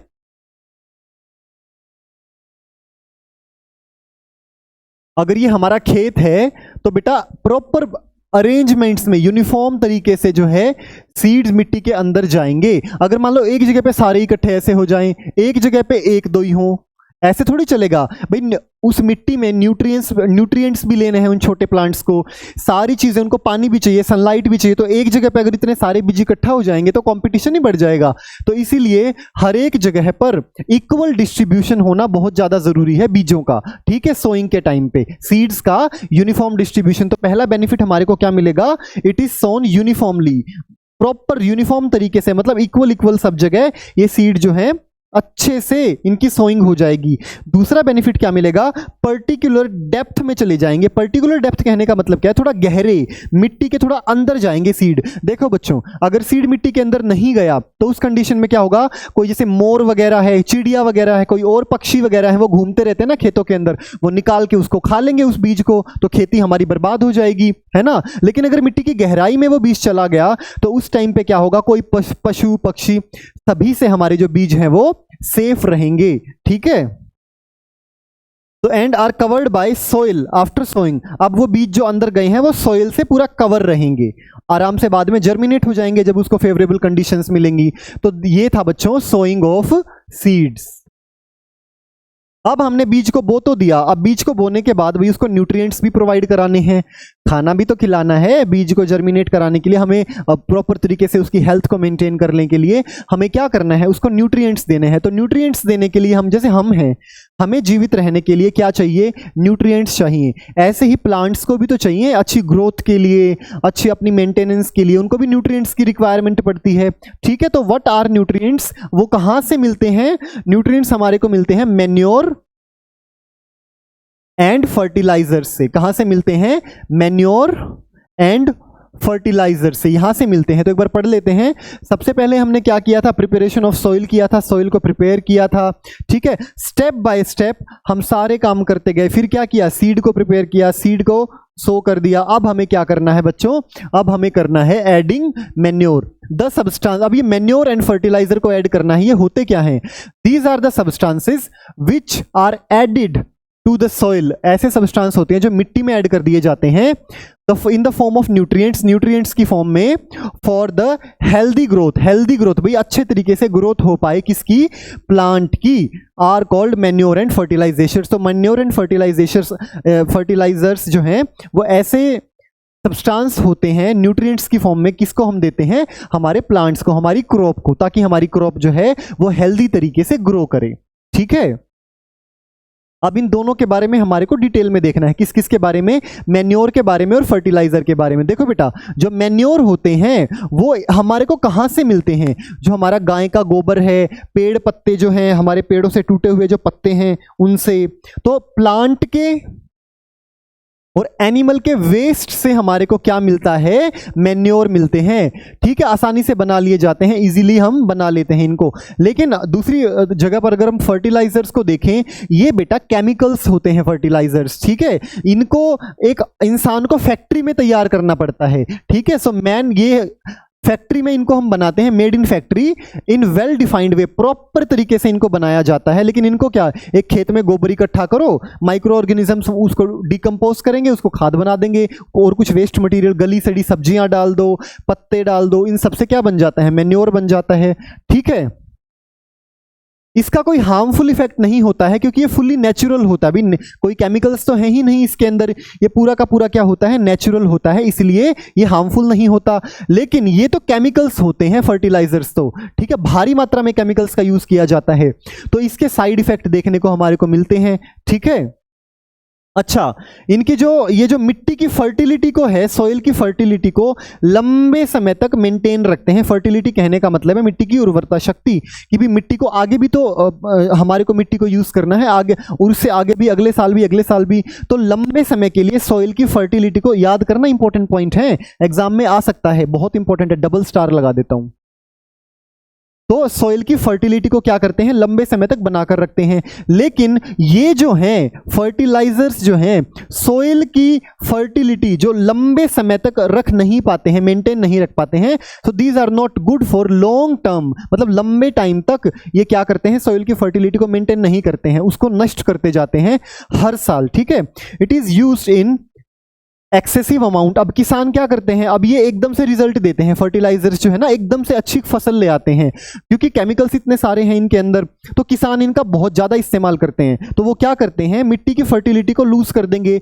अब मिट्टी की फर्टिलिटी मतलब लूज हुई, कम हुई, तो अगले साल और ज़्यादा फर्टिलाइजर्स डालेंगे, अगले साल और ज़्यादा फर्टिलाइजर्स डालेंगे। तो कितना केमिकल्स हम लोग खाते हैं अपनी लाइफ के अंदर, है ना। जो हम भोजन खाते हैं, वीट खाते हैं, ग्रेन्स जितने भी खाते हैं, तो उनमें कितना सारा केमिकल्स मिक्स्ड होता है। तो इसलिए बहुत सारे लोग जो हैं वो क्या करते हैं, ठेकेदार वगैरह जो होते हैं, ऑर्गेनिक खेती करते हैं केवल अपने खाने के लिए और बेचने के लिए। मतलब खाने के लिए तो वो मेन्योर का इस्तेमाल करेंगे, भाई हम खा तो लेंगे मेन्योर वाला अनाज और बेच देंगे फर्टिलाइजर्स वाला अनाज। फर्टिलाइजर्स का यूज जिन खेतों में करेंगे, वो कई लोग ऐसा करते हैं, उनको वो बेच देंगे, इसको वो खुद खाने के लिए इस्तेमाल करेंगे। ठीक है, तो बहुत ज्यादा एक्सेस अमाउंट में यूज करते हैं। ठीक है, अब मेन्योर को क्यों नहीं इस्तेमाल कर पाते किसान, इतना ज़्यादा लोग इतना इस्तेमाल क्यों नहीं करते, क्योंकि ये फर्टिलाइजर्स के जितना इफेक्टिव नहीं होता। फर्टिलाइजर्स जो क्या करते हैं, एकदम से इफेक्ट देते हैं, फास्ट रिजल्ट देते हैं और वेरी इफेक्टिव, ये बहुत इफेक्टिव होते हैं, ये बड़े सस्ते होते हैं। कौन,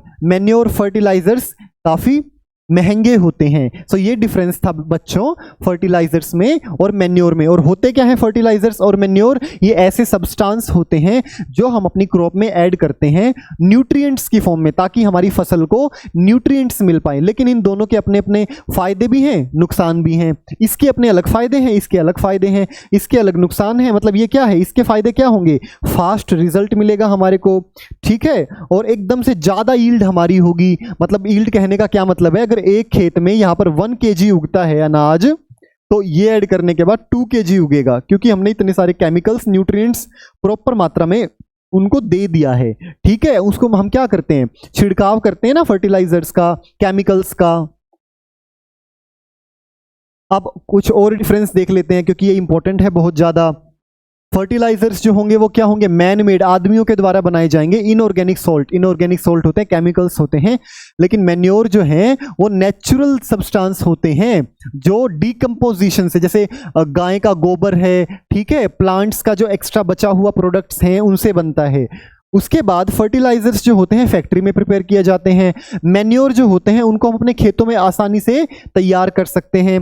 फर्टिलाइजर्स जो होते हैं ये ह्यूमस प्रोवाइड नहीं करते। ह्यूमस कहने का क्या मतलब है कि मिट्टी पर एक ऐसी परत जिस पर डेड जो हमारा गाय का गोबर है, थोड़े बहुत डेड मटेरियल हैं प्लांट्स के, मतलब इसकी एक लेयर बन जाती है जिसको हम ह्यूमस बोलते हैं। अब ये फर्टिलाइजर्स तो सारे केमिकल हैं, इसमें तो गाय का गोबर या फिर प्लांट्स का जो है एक्स्ट्रा जो प्रोडक्ट बच जाता है, बाय प्रोडक्ट, वो तो होता ही नहीं, तो ये ह्यूमस कैसे देगा। लेकिन ये ह्यूमस प्रोवाइड करते हैं किसको, मिट्टी को।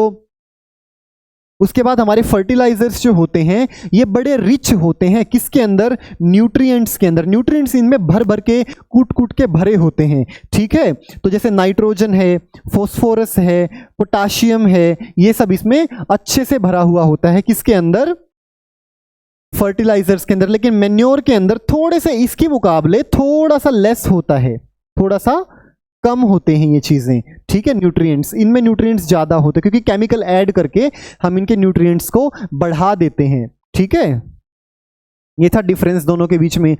और बच्चों अब ये देखिए, ये कुछ फर्टिलाइजर्स हैं, ये किसान देखो मार रहे हैं ना, ऐसे फर्टिलाइजर्स को फैला रहे हैं। उसके बाद ये हमारे जो है मैन्योर हैं, मतलब एक नेचुरल तरीके से जो तैयार किए जाएं। एग्जाम में कई बार पूछ लिया जाता है बच्चों कि कुछ हमारे को फर्टिलाइजर्स बताइए, तो कुछ फर्टिलाइजर्स हमारे कौन कौन से होंगे, यूरिया है, एनपीके है, पोटाश है, और हमारा सुपर फॉस्फेट है, अमोनियम सल्फेट है। ये सभी क्या है, मैं लिख देता हूं क्योंकि एग्जाम में कई बार आ जाता है। हमारा यूरिया है, आप भी लिख लेंगे NPK है। बच्चों आप अपनी कॉपी पेन निकालकर लिखेंगे क्योंकि ये थोड़ा सा इंपॉर्टेंट पॉइंट है, ठीक है। पोटाश है, लिखना इनको बहुत जरूरी है। सुपर फॉस्फेट है,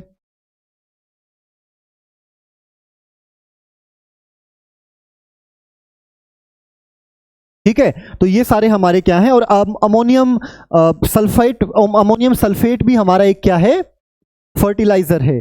तो इस तरीके से जो बच्चों ये जो है आपने, आई होप आपने नोट कर लिया होगा। तो ये मैन्योर और हम क्या फर्टिलाइजर्स को ऐड करते हैं हमारी फसल को अच्छा करने के लिए। अब बच्चों कुछ साइड इफेक्ट होते हैं किसके, फर्टिलाइजर्स के। ये हमारा स्केरिक्रो है, स्केरिक्रो हम उसको फसल को प्रोटेक्ट करने के लिए खड़े कर देते हैं ना, ताकि हमारी फसल पे कोई पंछी वगैरह इससे डर के ना आए, ठीक है। ये पेस्टिसाइड ये देखिए छिड़क रहे हैं किसान, इनके कुछ हार्मफुल इफेक्ट देख लीजिए। ये रिड्यूस कर देते हैं सॉइल की फर्टिलिटी को, हमने पीछे भी देख लिया है harmful effect of fertilisers. Water को पोल्यूट करते हैं। वाटर को पोल्यूट कैसे करते हैं, हमने इन फर्टिलाइजर्स को छिड़क दिया हमारी मिट्टी में, भाई हमारी मिट्टी में पानी भी जाएगा, हमें उसको अगर न्यूट्रिएंट्स देने हैं मैन्योर एंड फर्टिलाइजर्स की फॉर्म में, तो हमारे को फसल को पानी भी तो देना पड़ेगा ना। तो उस पानी के साथ मिक्स होकर ये फर्टिलाइजर्स क्या करते हैं, नीचे ग्राउंड वाटर में चले जाते हैं, फिर नदियों में भी चले जाते हैं, तो वहां पर वाटर को पोल्यूट कर देते हैं। तो वाटर पोल्यूशन करते हैं, कई सारी कंडीशंस में एयर पोल्यूशन भी होता है, ठीक है। और जो हमारे सॉइल के अंदर जो बेनिफिशियल ऑर्गेनिजम्स हैं, माइक्रो ऑर्गेनिजम्स, उनको भी ये मार देते हैं। भाई भारी भारी केमिकल्स होते हैं ना, तो जो छोटे छोटे माइक्रो ऑर्गेनिजम्स होते हैं हमारी सॉइल में, जो बड़े इंपॉर्टेंट होते हैं सॉइल की फर्टिलिटी को मेंटेन करने के लिए, क्योंकि डिकम्पोज करते हैं ना डेड एंड डीके को, और भी बहुत सारी हेल्प करते हैं, तो उनको ये क्या करेंगे, मार देंगे। किनको, माइक्रो ऑर्गेनिजम्स को। और बायोडाइवर्सिटी में भी इफेक्ट आएगा इसके चलते। और उसके बाद कुछ सीरियस डिजीज हो सकती हैं, बीमारियां हो सकती हैं, जैसे कैंसर है, ब्लू बेबी सिंड्रोम है। अगर पूछ लिया जाए एग्जाम के अंदर कि फर्टिलाइजर से कौन सी बीमारियां, sometimes it can cause cancer, sometimes it can cause blue baby syndrome, ठीक है। और दूसरी भी हेल्थ प्रॉब्लम्स हो सकती हैं। तो ये क्या था बच्चों, हार्मफुल इफेक्ट थे किसके, फर्टिलाइजर्स के। इसी के साथ साथ एडवांटेजेस किसके, हमें पूछ लिया जाता है कई बार, भाई मैन्योर जो नेचुरल खाद, ऑर्गेनिक जो खाद है, उसके क्या क्या बेनिफिट होंगे, ठीक है। जो ऑर्गेनिक जो मैन्योर है वो हमेशा बेटर मानी जाती है किससे, फर्टिलाइजर्स से। ऐसा क्यों होता है, हालांकि वो थोड़ा सा फसल थोड़ा सा कम देती है, लेकिन हम जहर तो नहीं खाते हैं ना कम से कम।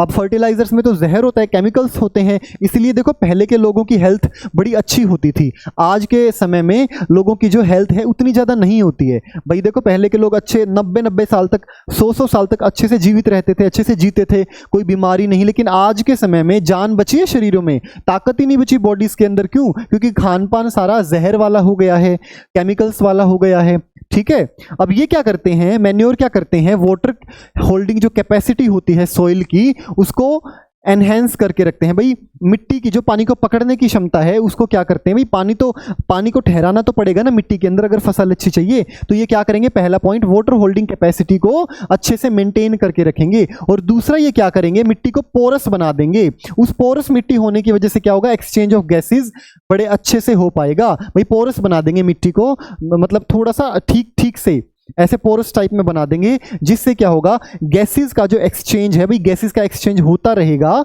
तो हमारी फसल अच्छी होगी, ठीक है, मिट्टी ठीक रहेगी।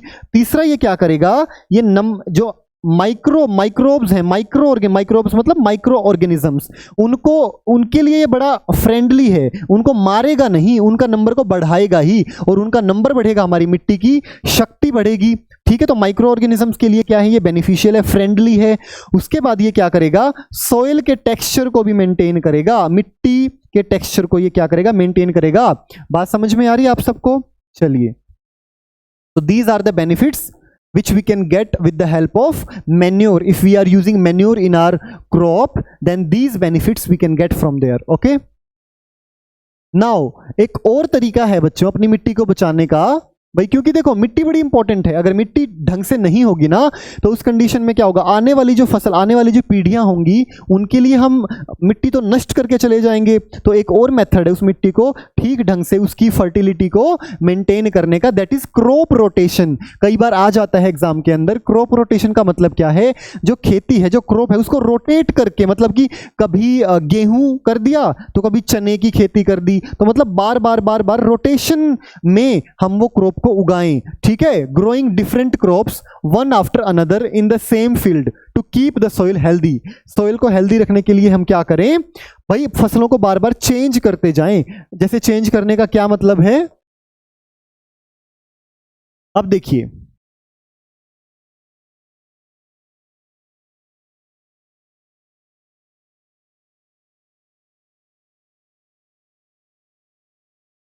जैसे हमने एक बार लेग्यूम्स को उगा दिया, जैसे कि हमारे पीज हैं, मटर होते हैं, ठीक है, ग्रीन बीन्स हैं, सोयाबीन्स हैं, और ये चिक पीज हैं, पीनट्स हैं, इनको उगा दिया। अब ये क्या करेंगे बच्चों, ये जो खेती होती है इन चीज़ों की, ये नाइट्रोजन को ऐड कर देते हैं सॉइल के अंदर। किसको ऐड कर देते हैं, नाइट्रोजन को ऐड कर देते हैं हमारी मिट्टी के अंदर। फिर उसके बाद दूसरी बार हम किसकी खेती करेंगे, इनकी कटाई के बाद ऐसा नहीं करेंगे कि भी बार बार इन्हीं की खेती करते जाएंगे। उसके बाद हम इसकी खेती करेंगे, हमारे जो ग्रीन्स होते हैं, ठीक है, जैसे ब्रोकोली है, कॉली है, हर्ब्स हैं, ठीक है, ये सारी खेती करेंगे। अब इनको क्या चाहिए, इनको नाइट्रोजन की जरूरत पड़ती है। इन्होंने नाइट्रोजन ऐड कर दिया, लेग्यूम्स ने इन्होंने नाइट्रोजन को ऐड कर दिया, और इन्होंने नाइट्रोजन, उस ऐड करी हुई नाइट्रोजन को यूज कर लिया। भाई किसी फसल की अपनी अलग डिमांड होती है न्यूट्रिएंट्स की, किसी फसल की अपनी अलग डिमांड होती है न्यूट्रिएंट्स की। तो उसमें क्या होता है, मिट्टी के अंदर जो न्यूट्रिएंट्स हैं वो मेंटेन रहते हैं।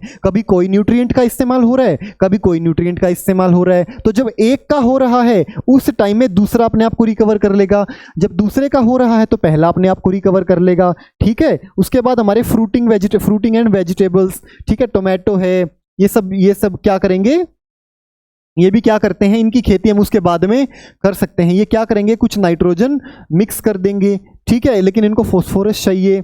उसके बाद हमारी जो रूट वेजीज हैं, जैसे हमारी कैरेट है, रेडिश है, अनियन है, गार्लिक है, बीट रूट है, टर्निप है, लीक्स हैं, पार्सनिप है, ये सारी खेती हम करेंगे। मतलब बार बार करेंगे, बदल बदल के, कभी ये कभी ये कभी ये कभी ये। उससे क्या होगा, उससे अलग अलग बेनिफिट्स हमारे को देखने को मिलेंगे, ठीक है। उसके बाद फिर से हम ये उगा देंगे। अच्छा, इसका बेनिफिट क्या होगा, अभी क्यों करें हम क्रॉप रोटेशन, बार बार हम उसको रोटेट क्यों करें, इसके एक अलग बेनिफिट होते हैं, कुछ एडवांटेजेस हम देख लेते हैं यहां पर। सबसे पहला बेनिफिट हमारे को क्या मिलेगा,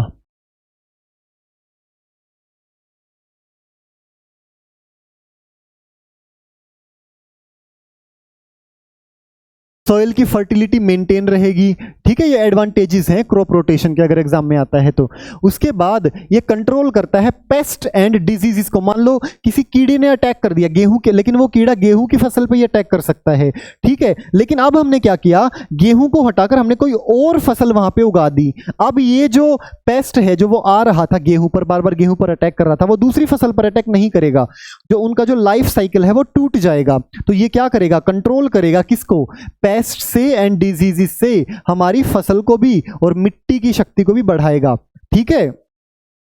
क्रॉप यील्ड को बढ़ाएगा। क्रॉप यील्ड मैंने आपको बता दिया था, एक जगह पे यदि 1 केजी अगर 10 केजी कुछ उगाते हैं तो बाद में 20 केजी उगने लगेगा। क्यों, क्योंकि मिट्टी में न्यूट्रिएंट्स हमारे प्रॉपर मेंटेन होने का उनको टाइम मिल रहा है। सोचो, अगर हम बार बार उसको काम देते जाएं, किसी बंदे को, इंसान को देते जाएं, वो थक नहीं जाएगा, थोड़ा सा उसको रेस्ट की तो जरूरत होती है ना, ठीक है। उसके बाद वो डिपेंडेंसी रिड्यूस कर देगा केमिकल फर्टिलाइजर्स। भाई देखो, अगर हमने ये काम कर दिया, क्रॉप रोटेशन कर दिया, तो मिट्टी के अंदर क्या हुआ, ऑटोमेटिकली न्यूट्रिएंट्स जो हैं वो उन्होंने अपने आप को रिकवर कर लिया। तो अब हमारे को एक्स्ट्रा न्यूट्रिएंट्स देने के लिए क्या नहीं करना पड़ा, फर्टिलाइजर्स का यूज नहीं करना पड़ा। भाई फर्टिलाइजर्स का यूज हम किस लिए करते हैं, मिट्टी में एक्स्ट्रा न्यूट्रिएंट्स को देने के लिए, लेकिन अब मिट्टी ने अपने आप ही रिकवर कर लिया, तो हमें एक्स्ट्रा फर्टिलाइजर्स, एक्स्ट्रा केमिकल्स देने की रिक्वायरमेंट हमारे को नहीं पड़ेगी। उससे हमारे माइक्रो ऑर्गेनिजम्स भी अच्छे से ग्रो कर पाएंगे, वाटर पोल्यूशन भी नहीं होगा। कितने सारे बेनिफिट हैं मैन्योर क्रॉप रोटेशन के, ठीक है। ये प्रिवेंट करता है डिप्लीशन ऑफ स्पेसिफिक न्यूट्रिएंट। अब अगर हम गेहूं को उगाते जाएं तो जो न्यूट्रिएंट गेहूं को चाहिए वो उसकी तो बिल्कुल कमी हो जाएगी, डिप्लीट हो जाएगा वो एकदम। ठीक है, तो थोड़ा सा टाइम देंगे तो मिट्टी अपने आप रिकवर कर लेती है, अपने आप रिकवर कर लेती है मिट्टी उन न्यूट्रिएंट्स को, माइक्रोब्स की हेल्प से और दूसरी हेल्प से। ठीक है, तो ये क्रॉप रोटेशन का हमारे को क्या मिलता है, बेनिफिट मिलता है। अच्छा, पिछली क्लास में आपने पढ़ा होगा राइजोबियम के बारे में। राइजोबियम एक बैक्टीरिया होता है, these are present in the nodules and roots में, जड़ों पे और नोड्यूल्स पर प्रेजेंट होता है। लेग्यूमिनस प्लांट्स में ये भी क्या करते हैं, मिट्टी में नाइट्रोजन को ऐड करते हैं, नाइट्रोजन को फिक्स करते हैं, एटमॉस्फेरिक नाइट्रोजन को। ठीक है, ये थोड़ा पॉइंट याद रखना आप। उसके बाद एक और चीज, अगर हमारे को ये दूसरा मेथड है, अगर हमारे को मिट्टी की फर्टिलिटी को बढ़ाने देना है तो उसको क्या करो, फैलो छोड़ दो। फैलो का मतलब 1-2 साल के लिए खाली छोड़ दो, लेकिन आज का किसान ऐसा करता नहीं है, back to back back to back back to back वो क्या करता है, फसल उगाता जाता है। तो this is also the method. अगर एग्जाम में आता है व्हाट इज फैलोइंग, फैलोइंग क्या होता है बच्चों, फैलोइंग दिस इज द लैंड, एक ऐसी लैंड, फैलो लैंड बोलते हैं, विच इज लेफ्ट, जो छोड़ दी जाती है, विदाउट कल्टिवेटिंग, बिना खेती के, फॉर 1 or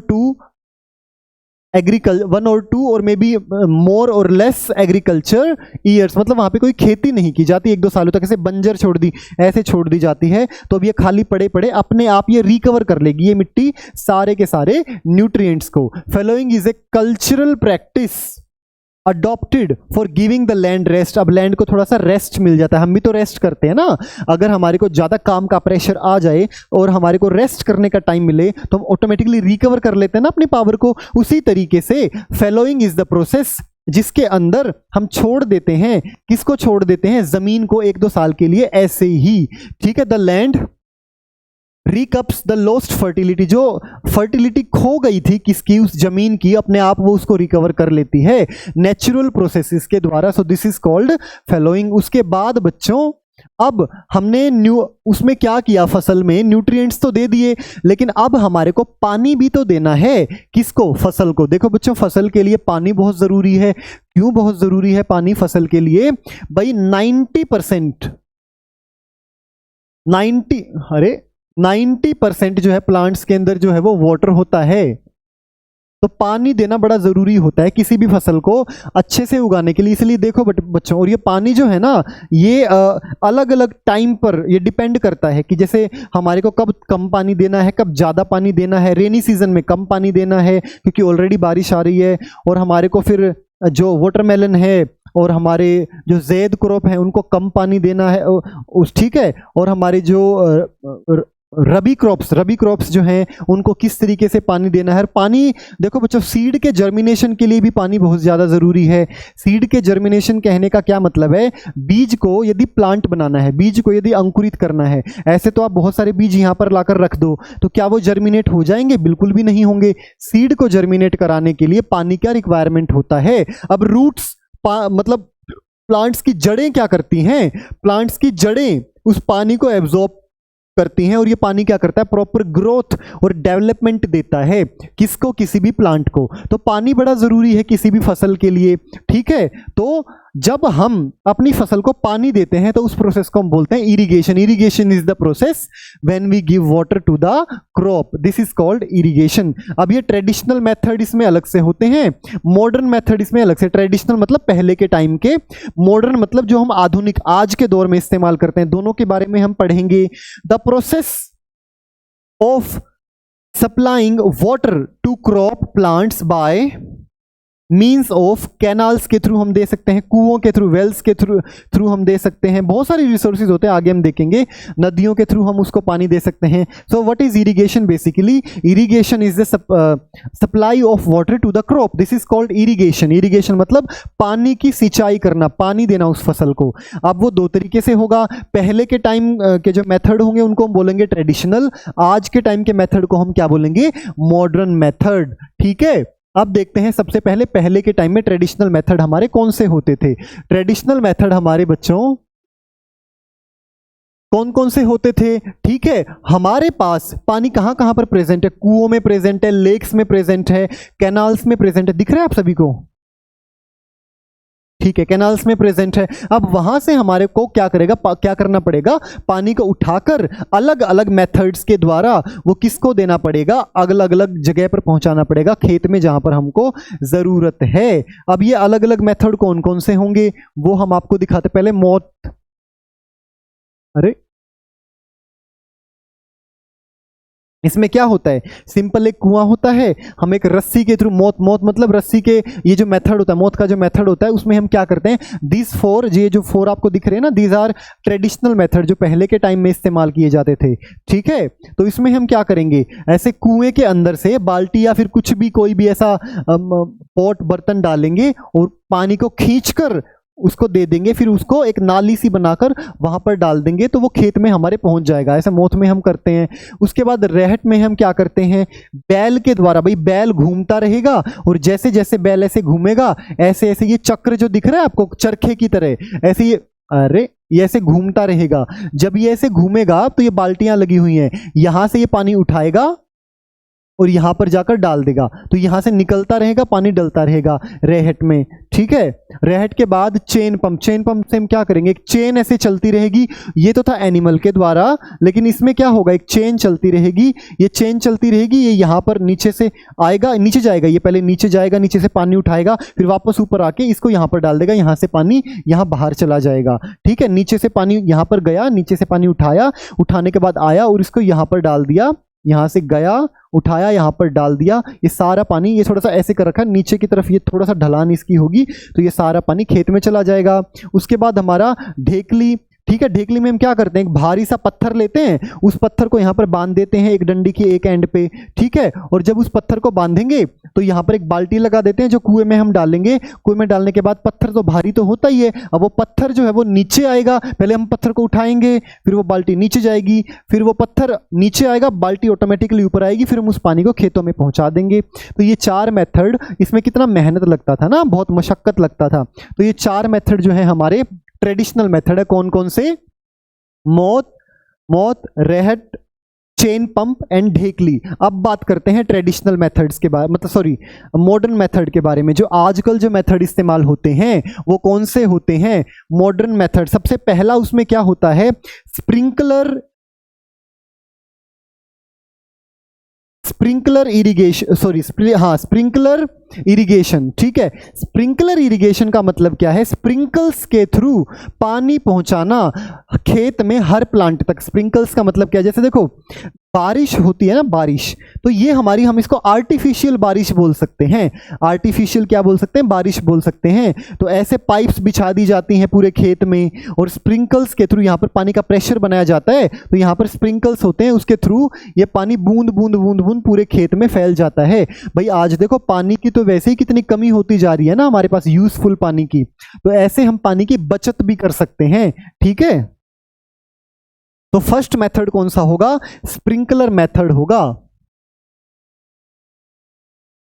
पढ़ लेते हैं एक बार इसको, दिस इज इंपॉर्टेंट, बस एक बार पढ़ने से समझ में आ जाएगा। Sprinkler irrigation is a method of applying water, एक ऐसा मेथड है वाटर को अप्लाई करने का, which is similar to the natural rainfall. जैसे बारिश होती है उसके जैसा ही होता है ये। Water is distributed through a system, एक सिस्टम के थ्रू डिस्ट्रीब्यूट कर दिया जाता है जिसमें पाइप्स होती हैं यूजुअली, और उनको पंप किया जाता है, मतलब पाइप्स में पानी प्रेशर के साथ डाला जाता है, वहां से फिर वो स्प्रे की फॉर्म में वो पानी बाहर निकलता है हवा में, और स्प्रिंकलर्स के थ्रू वो सारा का सारा पानी क्या होता है, छोटे छोटे वाटर ड्रॉप्स की हेल्प से पूरे ग्राउंड में फैल जाता है, थोड़ा पानी की इससे बचत होती है। तो sprinkler method is the first method of modern irrigation. उसके बाद हमारा दूसरा मेथड आता है बच्चों, वो आता है ड्रिप सिस्टम। ड्रिप सिस्टम में, इसमें तो और भी ज्यादा पानी की बचत होती है। ड्रिप सिस्टम में क्या होता है, इसमें पूरे खेत में पानी नहीं देते हैं, एक ऐसा सिस्टम हम बनाते हैं, जैसे देखो ये यहां पर पाइप आ गई, यहां पर ये पाइप अरे भाई दिखनी ये पाइप आ गई। अब यहां पर छेद कर देते हैं, इस पाइप के अंदर ये छेद कर रखा है ना। अब कहां कहां पर छेद करते हैं, जहां जहां पर वो प्लांट है। आपने देखो जैसे यहां पर ये पाइप है, यहाँ पर प्लांट है, यहाँ पर प्लांट है, यहाँ पर प्लांट है, यहाँ पर प्लांट है, 4 जगह पे यहाँ पे छेद कर देंगे, यहाँ पे छेद कर देंगे, यहाँ पे छेद, यहाँ पे छेद, यहाँ पे छेद। अब पानी आएगा केवल जड़ तक, उसी प्लांट की जड़ तक वो पहुंचेगा। इससे देखो कितने पानी की बचत हो जाएगी। इसको बोलते हैं ड्रिप ड्रिप, मतलब ड्रॉप ड्रॉप करके उस पानी के जड़ तक वो पानी जाएगा, जिसको हम क्या बोलते हैं, ड्रिप सिस्टम बोलते हैं। इसमें भी पानी की काफी बचत होती है। जो ड्रिप इरिगेशन होता है is a type of micro irrigation, मतलब माइक्रो मतलब छोटे लेवल का, मतलब छोटे लेवल पे क्या बचत बहुत होती है पानी की, और थोड़ा थोड़ा पानी इसमें जड़ों में जाता रहता है। माइक्रो इरिगेशन सिस्टम होता है जिसके पास ये पोटेंशियल होता है पानी को बचाने का, मतलब पानी बहुत ज्यादा बचता है और न्यूट्रिएंट्स भी। ठीक है, तो ये सारा इसमें लिखा हुआ है जो मैंने आपको बता दिया। डायरेक्ट वो रूट्स पे अटैक करता है, किसकी, प्लांट्स की। ठीक है, बाकी इधर उधर वेस्ट नहीं होता है। सरफेस ये सारा इस पर लिखा हुआ है। इसका मेन गोल क्या होता है, केवल उसी जगह तक पानी पहुंचाना जहां पर रूट जोन है, जहां पर जड़ें हैं। ठीक है, और दूसरा, अगर हम ज़्यादा पानी का यूज़ करेंगे, ज़्यादा पानी इधर उधर बिखेरेंगे बच्चों, तो बहुत सारा पानी तो इवेपोरेट भी हो जाएगा, भाप बन के उड़ जाएगा। लेकिन इसमें क्या है, इवेपोरेट होने के लिए एक्स्ट्रा पानी का यूज़ ही नहीं करना पड़ रहा। ठीक है, उसमें क्या हो रहा है, अपने आप जो है बच जाएगा इवेपोरेट होने से पानी। आपने पार्क वगैरह, आप कभी पार्क वगैरह में जाते हो तो उसमें आपने ये देखा भी होगा, ये वाला सिस्टम, घास जो होती है ना वो ठक ठक ठक ठक ठक ठक ठक ठक ऐसे घूमता रहता है, घूमता रहता है ना। तो ये क्या होता है, स्प्रिंकलर मेथड वही तो होता है। उसके बाद मॉडर्न मेथड में ड्रिप सिस्टम मैंने आपको बता दिया। यहाँ से आप लैंग्वेज भी बना सकते हैं, साथ के साथ नोट्स भी आपको प्रोवाइड हो रहे हैं। अब बात आती है बच्चों, हमने पानी भी दे दिया, न्यूट्रिएंट्स भी दे दिए, बीज भी बो दिया, सोइल भी तैयार कर दी, सब कुछ कर दिया। नेक्स्ट मेथड हमारे पास क्या आता है, हमारे को एक कुछ ना, हमारी फसल के साथ साथ अनवांटेड जो प्लांट्स हैं वो ग्रो हो जाते हैं। अनवांटेड प्लांट कहने का मतलब है कि ऐसे पौधे जिनकी हमारे को ज़रूरत नहीं है, और कई बार तो ये पौधे जहरीले भी होते हैं जो हमारी हेल्थ पर काफ़ी असर डालते हैं। अब हमारे को क्या करना है, उन पौधों को उखाड़ कर फेंकना है, जिनको हम क्या बोलते हैं, वीड्स बोलते हैं। तो बेसिकली वीड्स क्या होते हैं, weeds are undesirable unwanted plants that में ग्रो नेचुरली, भाई अपने आप ग्रो हो जाते हैं अलोंग विद द क्रॉप, फसल के साथ साथ ना अपने आप ही ग्रो हो जाते हैं। हमारे को उनकी जरूरत नहीं है और ना हमने उसको बोया, अपने आप ही वो ग्रो हो जाते हैं, अब उसको काटना पड़ेगा।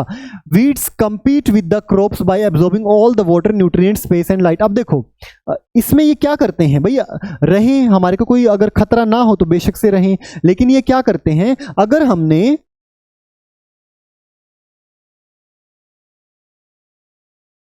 हमने मान लो ये हमारे पास हमारा खेत है, यहां पर हमने बीज को बो दिया, हमारे प्लांट्स उग गए। अब इन प्लांट्स को ना प्रॉपर न्यूट्रिएंट्स चाहिए, प्रॉपर वाटर चाहिए, प्रॉपर सनलाइट चाहिए, सारे रिसोर्सेज चाहिए अपने आप को हेल्दी बनाने के लिए।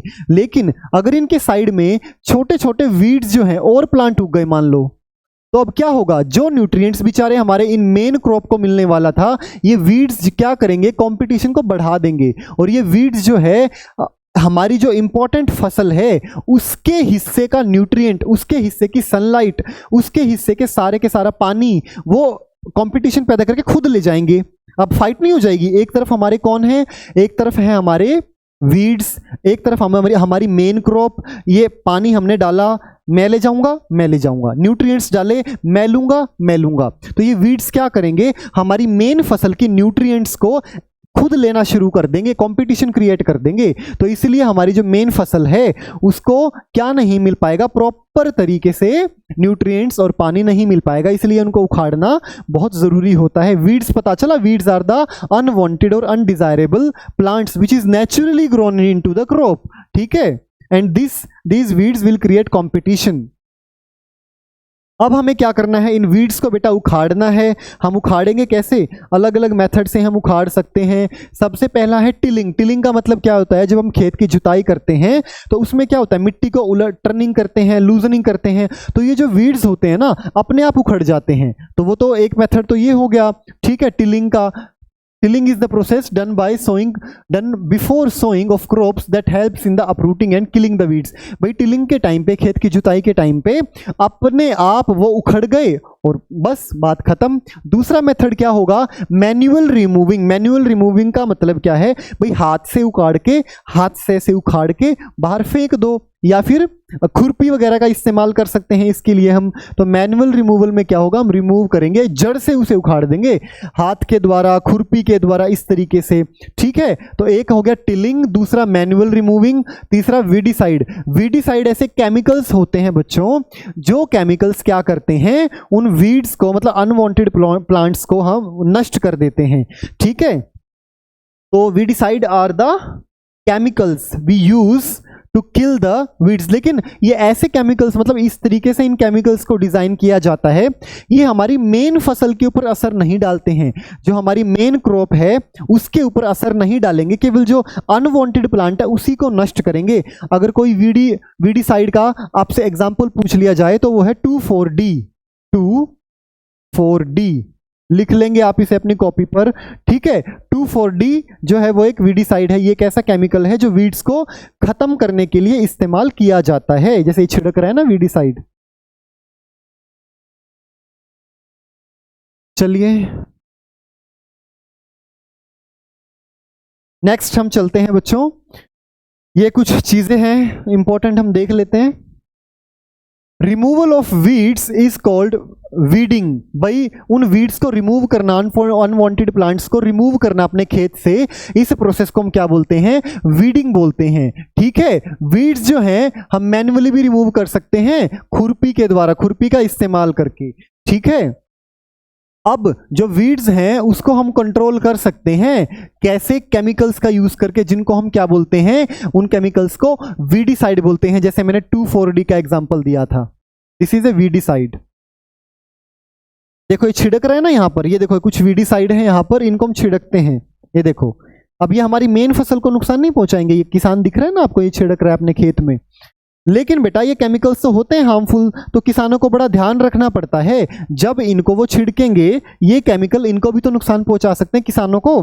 तो अपनी नोज को, नाक को बड़े अच्छे से कवर करना पड़ता है, और अपने मुंह को भी कवर करना पड़ता है। स्प्रे जब इन्हें करते हैं ना, स्प्रे करते टाइम नाक और मुंह को अच्छे से कवर करेंगे, नहीं तो हमारे नाक के थ्रू, हमारे माउथ के थ्रू ये अंदर जाकर क्या करेगा, हमारे को नुकसान पहुंचाएंगे। सो this is the step, protection from the weeds. ऐसे ही हमें क्या करना पड़ता है, इंसेक्ट्स, जो छोटे छोटे इंसेक्ट्स होते हैं ना, उनसे भी प्रोटेक्ट करना पड़ता है हमारी फसल को। इंसेक्टिसाइड का हम इस्तेमाल करते हैं, क्यों, इंसेक्ट भी क्या करते हैं, हमारी फसल को कई बार बर्बाद कर देते हैं। उसके बाद अब हमारी फसल पक्के हो चुकी है बेटा, तैयार। भाई हमने सब कुछ, सारे स्टेप्स कर लिए, फसल को उगा भी दिया, उसको प्रोटेक्ट भी कर लिया, पानी भी दे दिया, अब हमारी फसल पक्के हो चुकी है, तैयार। अब हम क्या करेंगे, उसको काटेंगे, उस फसल को हार्वेस्टिंग करेंगे उस फसल की। वो अब ये स्टेप देखिए, व्हाट इज हार्वेस्टिंग। हार्वेस्टिंग क्या होती है, हार्वेस्टिंग बेटा, cutting of the crop after it's maturation is called harvesting. जब वो फसल मैच्योर हो जाती है और उसके बाद हम उसको काटते हैं तो वो क्या होता है, हार्वेस्टिंग होती है, ठीक है। हार्वेस्टिंग में हम कैसे कर सकते हैं, या तो उखाड़ ही सकते हैं जड़ से उसको, ठीक है, मतलब किसको, जो हमारी फसल है, पौधे हैं उसके, या फिर ग्राउंड में, मतलब जमीन के बिल्कुल पास से, बिल्कुल नीचे से हम उसको काट सकते हैं, ठीक है। ये हम कैसे कर सकते हैं, दो तरीके से कर सकते हैं। एक तो सिकल, मतलब दाती, ये दाती जो भी बोलते हैं गांव की लैंग्वेज में इसे, तो एक तो इस सिकल के द्वारा कर सकते हैं, ठीक है। ये देखो किसान कर रहे हैं, आपको दिख रहा होगा, कर रहे हैं ना, थोड़ा मैं बड़ा करके दिखा देता हूं आपको, ये देखिए, ये सिकल के द्वारा कर रहे हैं एक तो, ठीक है। और दूसरा ये कैसे कर रहे हैं, मशीन्स के द्वारा। दूसरा ये कैसे कर रहे हैं, हार्वेस्टिंग मशीन्स के द्वारा, हार्वेस्टर्स जिनको हम बोलते हैं, ठीक है। तो दो तरीके से, तो सिकल के द्वारा मैन्युअली, मतलब हाथों से, और दूसरा मशीन्स के द्वारा। हार्वेस्टिंग होती क्या है, मैच्योर होने के बाद क्रॉप को काट लेना, क्रॉप को काटना, वो क्या होती है, हार्वेस्टिंग होती है। बेटा हार्वेस्टिंग जो है बड़ी इंपॉर्टेंट है। इंडिया में बिहू है, और हमारा होली है, और हमारा बैसाखी है, काफ़ी सारे फेस्टिवल्स भी सेलिब्रेट करते हैं जब फसल की कटाई होती है। क्यों फेस्टिवल सेलिब्रेट करते हैं, जब फसल कटेगी तो वो फसल बिकेगी, फसल बिकेगी, किसान के हाथ में पैसा आएगा। तो बच्चों बड़ा इंपॉर्टेंट हो जाता है ये हार्वेस्टिंग, बहुत इंपॉर्टेंट माना जाता है।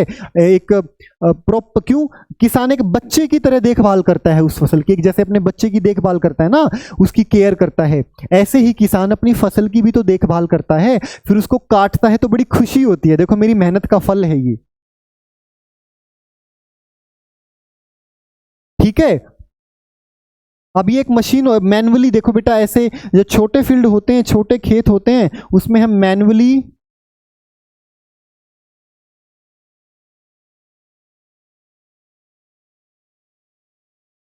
चलिए अब हमने हार्वेस्ट कर लिया, अब हमें क्या करना पड़ेगा भाई, हमने काट तो लिया फसल को, लेकिन अब हमें क्या करना पड़ेगा, सारी की सारी फसल को ऐसे, जैसे मैंने गेहूं को उगाया, उस गेहूं की जो वो होता है बंडल होता है उसको उठाया, ऐसे खा जाऊंगा मैं, ऐसे करके खा जाऊंगा नहीं ना, उसमें जो भूसा होगा वो भूसा मेरे को अलग निकालना पड़ेगा, जो हमारे ग्रेन हमारा अनाज होगा वो उसको अलग निकालना पड़ेगा। तो दोनों को जो अलग करने की प्रोसेस है वो कौन सी होगी, थ्रेशिंग। थ्रेशिंग में क्या होता है, ऐसी प्रोसेस होती है, loosening the grains from the shaft. Shaft मतलब वो भूसे वाला जो पार्ट है, तूड़ा जिसको बोलते हैं, तूड़ी या तूड़ा जिसको बोलते हैं, जो नीचे वाला हिस्सा होता है, जैसे ये वाला हिस्सा देखो नीचे, ऊपर हमारे ग्रेन्स हैं ये सारे, नीचे वाला शाफ वाला जो पार्ट है, और जिसके अंदर ये हैं, जिसके अंदर ये ग्रेन्स हैं, वो वाला पार्ट भी बाल जिसको बोलते हैं। ठीक है, तो ये जो है इनसे हमें अलग करना पड़ता है। वो दो तरीके से हो सकता है, एक तो मैन्युअली हो सकता है, ऐसे ये कर रहे हैं ना, उसको अलग कर रहे हैं ग्रेन्स को, दूसरा मशीन्स के द्वारा, उस मशीन को हम कंबाइन मशीन बोलते हैं। और आजकल तो ऐसी कंबाइन मशीन्स है बच्चों जो क्या करती हैं, कटिंग मतलब हार्वेस्टिंग और थ्रेशिंग एक ही बार में, काट भी देंगी अलग भी कर देंगी। तो देखो कितना लेबर बच जाता है उससे, पूरा का पूरा बड़े बड़े खेत जो है एक एक दो दो घंटे में, तीन तीन घंटे में सारा कटाई हो जाती है उसकी। ठीक है, तो ये मैन्युअली भी हो सकता है, मशीन के द्वारा भी हो सकता है। ठीक है, तो सेपरेट करते हैं, लेकिन उसके बाद सेपरेट करने के बाद भी बच्चों उसमें ना थोड़ा थोड़ा भूसा बच जाता है। बच जाता है कि नहीं बच जाता है गेहूं के अंदर, जो हमारे ग्रेन्स के अंदर। तो फिर हमारी मम्मियां क्या करती हैं, एक फैन यहाँ पे, पंखा चला देती हैं या कूलर चला देती हैं, या हवा के द्वारा, अगर तेज हवा है, ऐसे छाछ वगैरह में या फिर किसी बर्तन में ऐसे लेंगे, ऊपर से गेहूं को नीचे डालेंगे, तो जो उसमें एक्स्ट्रा डस्ट पार्टिकल्स होंगे, एक्स्ट्रा भूसा जो होगा हवा के थ्रू, वो उड़कर इस तरफ चला जाएगा, और जो हमारा मेन अनाज है वो नीचे बैठ जाएगा, तो अलग हो जाएगा। ठीक है, तो थ्रेसिंग कौन सी प्रोसेस होती है बच्चों, ये थ्रेसिंग प्रोसेस होती है जो ग्रेन्स हमारे हैं उसको अलग करने की, किससे, हमारे शेफ से। विनोइंग ऐसी टेक्निक होती है, सेपरेट कर देती है किसको, ग्रेन सीड्स को, किससे, शेफ से। शेफ मतलब वो जो एक्स्ट्रा भूसा बच गया ना उसके अंदर, उससे, with the help of wind, हवा के थ्रू। पिछले में किसके द्वारा था, हाथों के थ्रू था, मशीन्स के थ्रू। इसमें जैसे हवा के थ्रू, ये देखो मम्मी जैसे ऊपर खड़ी है, तो ये जो डस्ट पार्टिकल बाहर निकल गए हैं, हमारे मेन ग्रेन्स नीचे बैठ गए हैं। ठीक है, हवा, due to the wind the lighter chaff flies away, जो हल्का जो भूसा होगा वो बाहर चला जाएगा उड़ के, और जो हैवियर ग्रेन्स होंगे, हैवी अनाज होगा, वो हमारा नीचे बैठ जाएगा। तो इस प्रोसेस को हम क्या बोलते हैं, विनोइंग बोलते हैं। यहां से आप नोट्स देख सकते हैं, अगर ये आपको विजिबल है तो देख लेता हूं मैं। हाँ जी, टोटली विजिबल है, यहाँ से लिखते जाओ, नोट साथ के साथ आप लिख सकते हो, आपको लैंग्वेज बनानी आ जाएगी। क्योंकि देखो 7th या 8th क्लास में ना, मतलब बच्चों को चीज़ें समझ में तो आ जाती हैं, लेकिन उनकी लैंग्वेज बनानी नहीं आती। लैंग्वेज बनानी बहुत ज़्यादा ज़रूरी होती है बच्चों। So that's why you have to make the language if you are understanding everything. उसके बाद बच्चों विनोइंग, विनोइंग ये देखिए, विंड विनोइंग। विंड विनोइंग में क्या होगा, वो जो एग्रीकल्चर का ऐसा मेथड है जो पुराने टाइम में इस्तेमाल किया जाता था, ये कर रहे हैं ना लेडीज़, कितनी मेहनत से करते हैं। आजकल तो विनोइंग की मशीन्स आ गई हैं।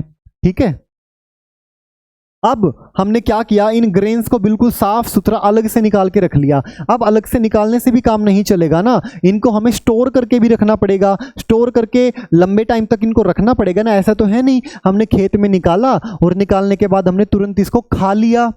भाई हम पूरा साल इसको खाएंगे, तो हमें क्या करना पड़ेगा, स्टोर करके रखना पड़ेगा, इसकी स्टोरेज करनी पड़ेगी। और ऐसी भी बात नहीं है कि स्टोरेज जो है कहीं पे भी कर दो, भाई अच्छे ढंग से स्टोरेज करनी पड़ेगी, नहीं तो हमारी फसल का जो हमारे ग्रेन्स हैं, जो भी हमने पैदावार की है फसल में, वो सारी की सारी नष्ट हो जाती है अगर स्टोरेज ढंग से नहीं करी तो। ठीक है, अगर लंबे ड्यूरेशन के लिए हमारे को स्टोर करके रखना है तो सेफ जगह पे हमें उसको रखना पड़ेगा, हमारे अनाज को, जहां पर वो मॉइस्चर से बचे, ज़्यादा मॉइस्चर उनके अंदर ना हो। अगर मॉइस्चर होगा तो गड़बड़ हो जाएगा ना, अलग अलग माइक्रो ऑर्गेनिजम्स उन पर आ जाएंगे, अटैक कर देंगे, खराब कर देंगे, जो हार्मफुल माइक्रोब्स, फंगस वगैरह लग जाएगी उनके ऊपर। ठीक है, इंसेक्ट से बचा के रखना पड़ता है, चूहों से बचा के रखना पड़ता है, अदर माइक्रो ऑर्गेनिज्म से बचा के रखना पड़ता है। तो स्टोर जब भी करेंगे बड़ा ध्यान से स्टोर करके रखना पड़ता है। ऐसे नहीं कहीं पर भी स्टोर करके रख दिया, कहीं पर भी लाके डाल दिया। अगर कहीं पर भी डालेंगे तो वो क्या हो जाएगा, खराब हो जाएगा, हमारी फसल खराब हो जाएगी। बड़े स्केल पर हम जब स्टोर करते हैं तो वो कहां पर, साइलोस के अंदर एंड ग्रेनरीज के अंदर। साइलोस जो बेटा ये देखिए ऐसे इस तरीके से, ये है साइलोस, और ग्रेनरीज ऐसे जूट बैग्स में ऐसे हम करके स्टोर करके रखते हैं। तो this is the storage after winnowing and after separation the grains from the chaff, what we do, we store these grains। अब इसमें और ऐसे भी नहीं स्टोर करना है बच्चों, इनको कैसे करना है, पहले तो इनके अंदर का जो मॉइस्चर है उसको निकाल के थोड़ा सा इनको ड्राई करके, ड्राई करने के बाद इनको स्टोर करना है। स्टोरेज अच्छी होगी, अनाज जो है वो लंबे टाइम तक चलेगा। हम अपने घरों में भी क्या करते हैं, घरों के अंदर ऐसे बड़े बड़े टंकियां बना देते हैं, उसके अंदर डाल देते हैं, लेकिन क्या ऐसे ही डालते हैं, उसके बीच में हम माचिस की तिल्ली भी डाल देते हैं, कई लोग हल्दी भी डालते हैं, कई लोग नीम की पत्तियां भी डालते हैं, ताकि लंबे टाइम तक वो अनाज खराब ना हो। तो उसको स्टोर करना पड़ेगा। अरे भाई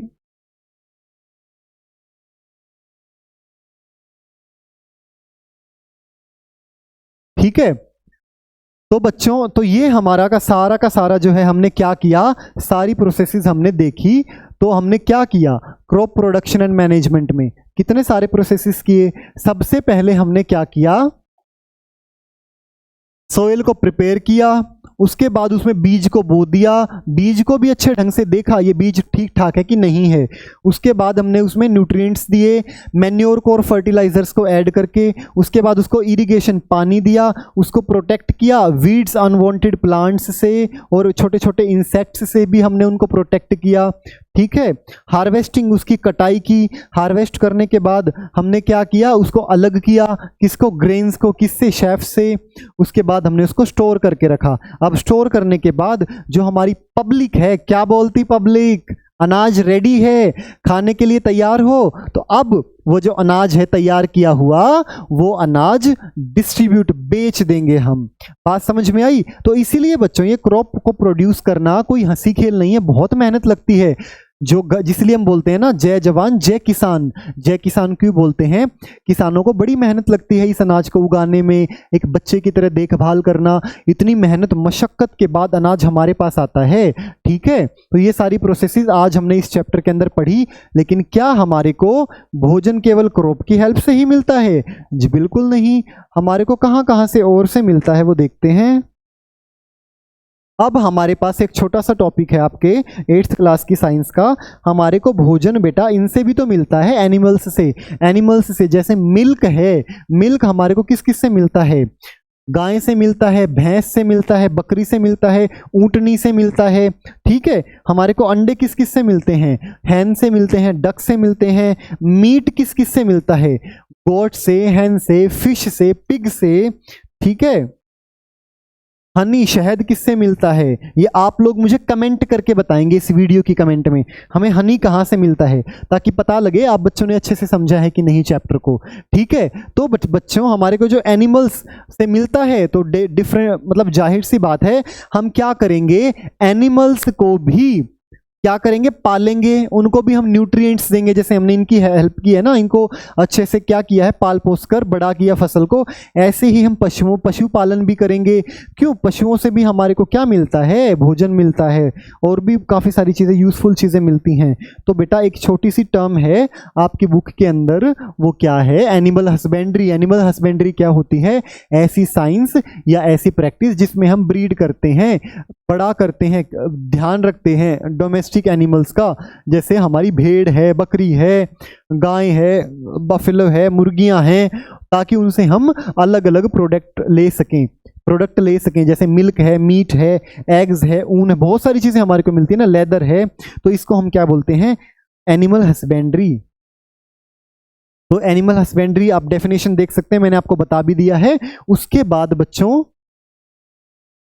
हमारा क्रॉप प्रोडक्शन एंड मैनेजमेंट का चैप्टर यहाँ पर कंप्लीट होता है। थैंक यू वेरी मच, आप सभी ने बड़े ध्यान से इस चैप्टर को देखा। ये बड़ी बड़ी ऐसी बातें थी बच्चों जिनकी नॉलेज हमारे को होनी चाहिए थी, इसीलिए मैंने एक एक चीज़ को बड़े अच्छे से आपको समझाया है। इस वीडियो को अगर आपने ध्यान से नहीं देखा है वापस से देखना, साथ के साथ नोट्स बनाना।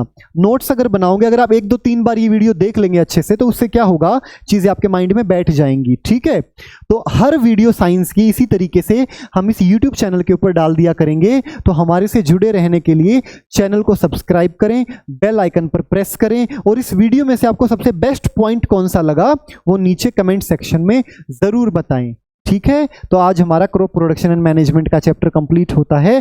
अब हम मिलते हैं हमारी नेक्स्ट वीडियो में माइक्रो ऑर्गेनिजम्स, फ्रेंड्स एंड फो, जो कि हमारा दूसरा चैप्टर है हमारी साइंस का क्लास 8 की। तब तक के लिए thank you very much, bye bye everyone.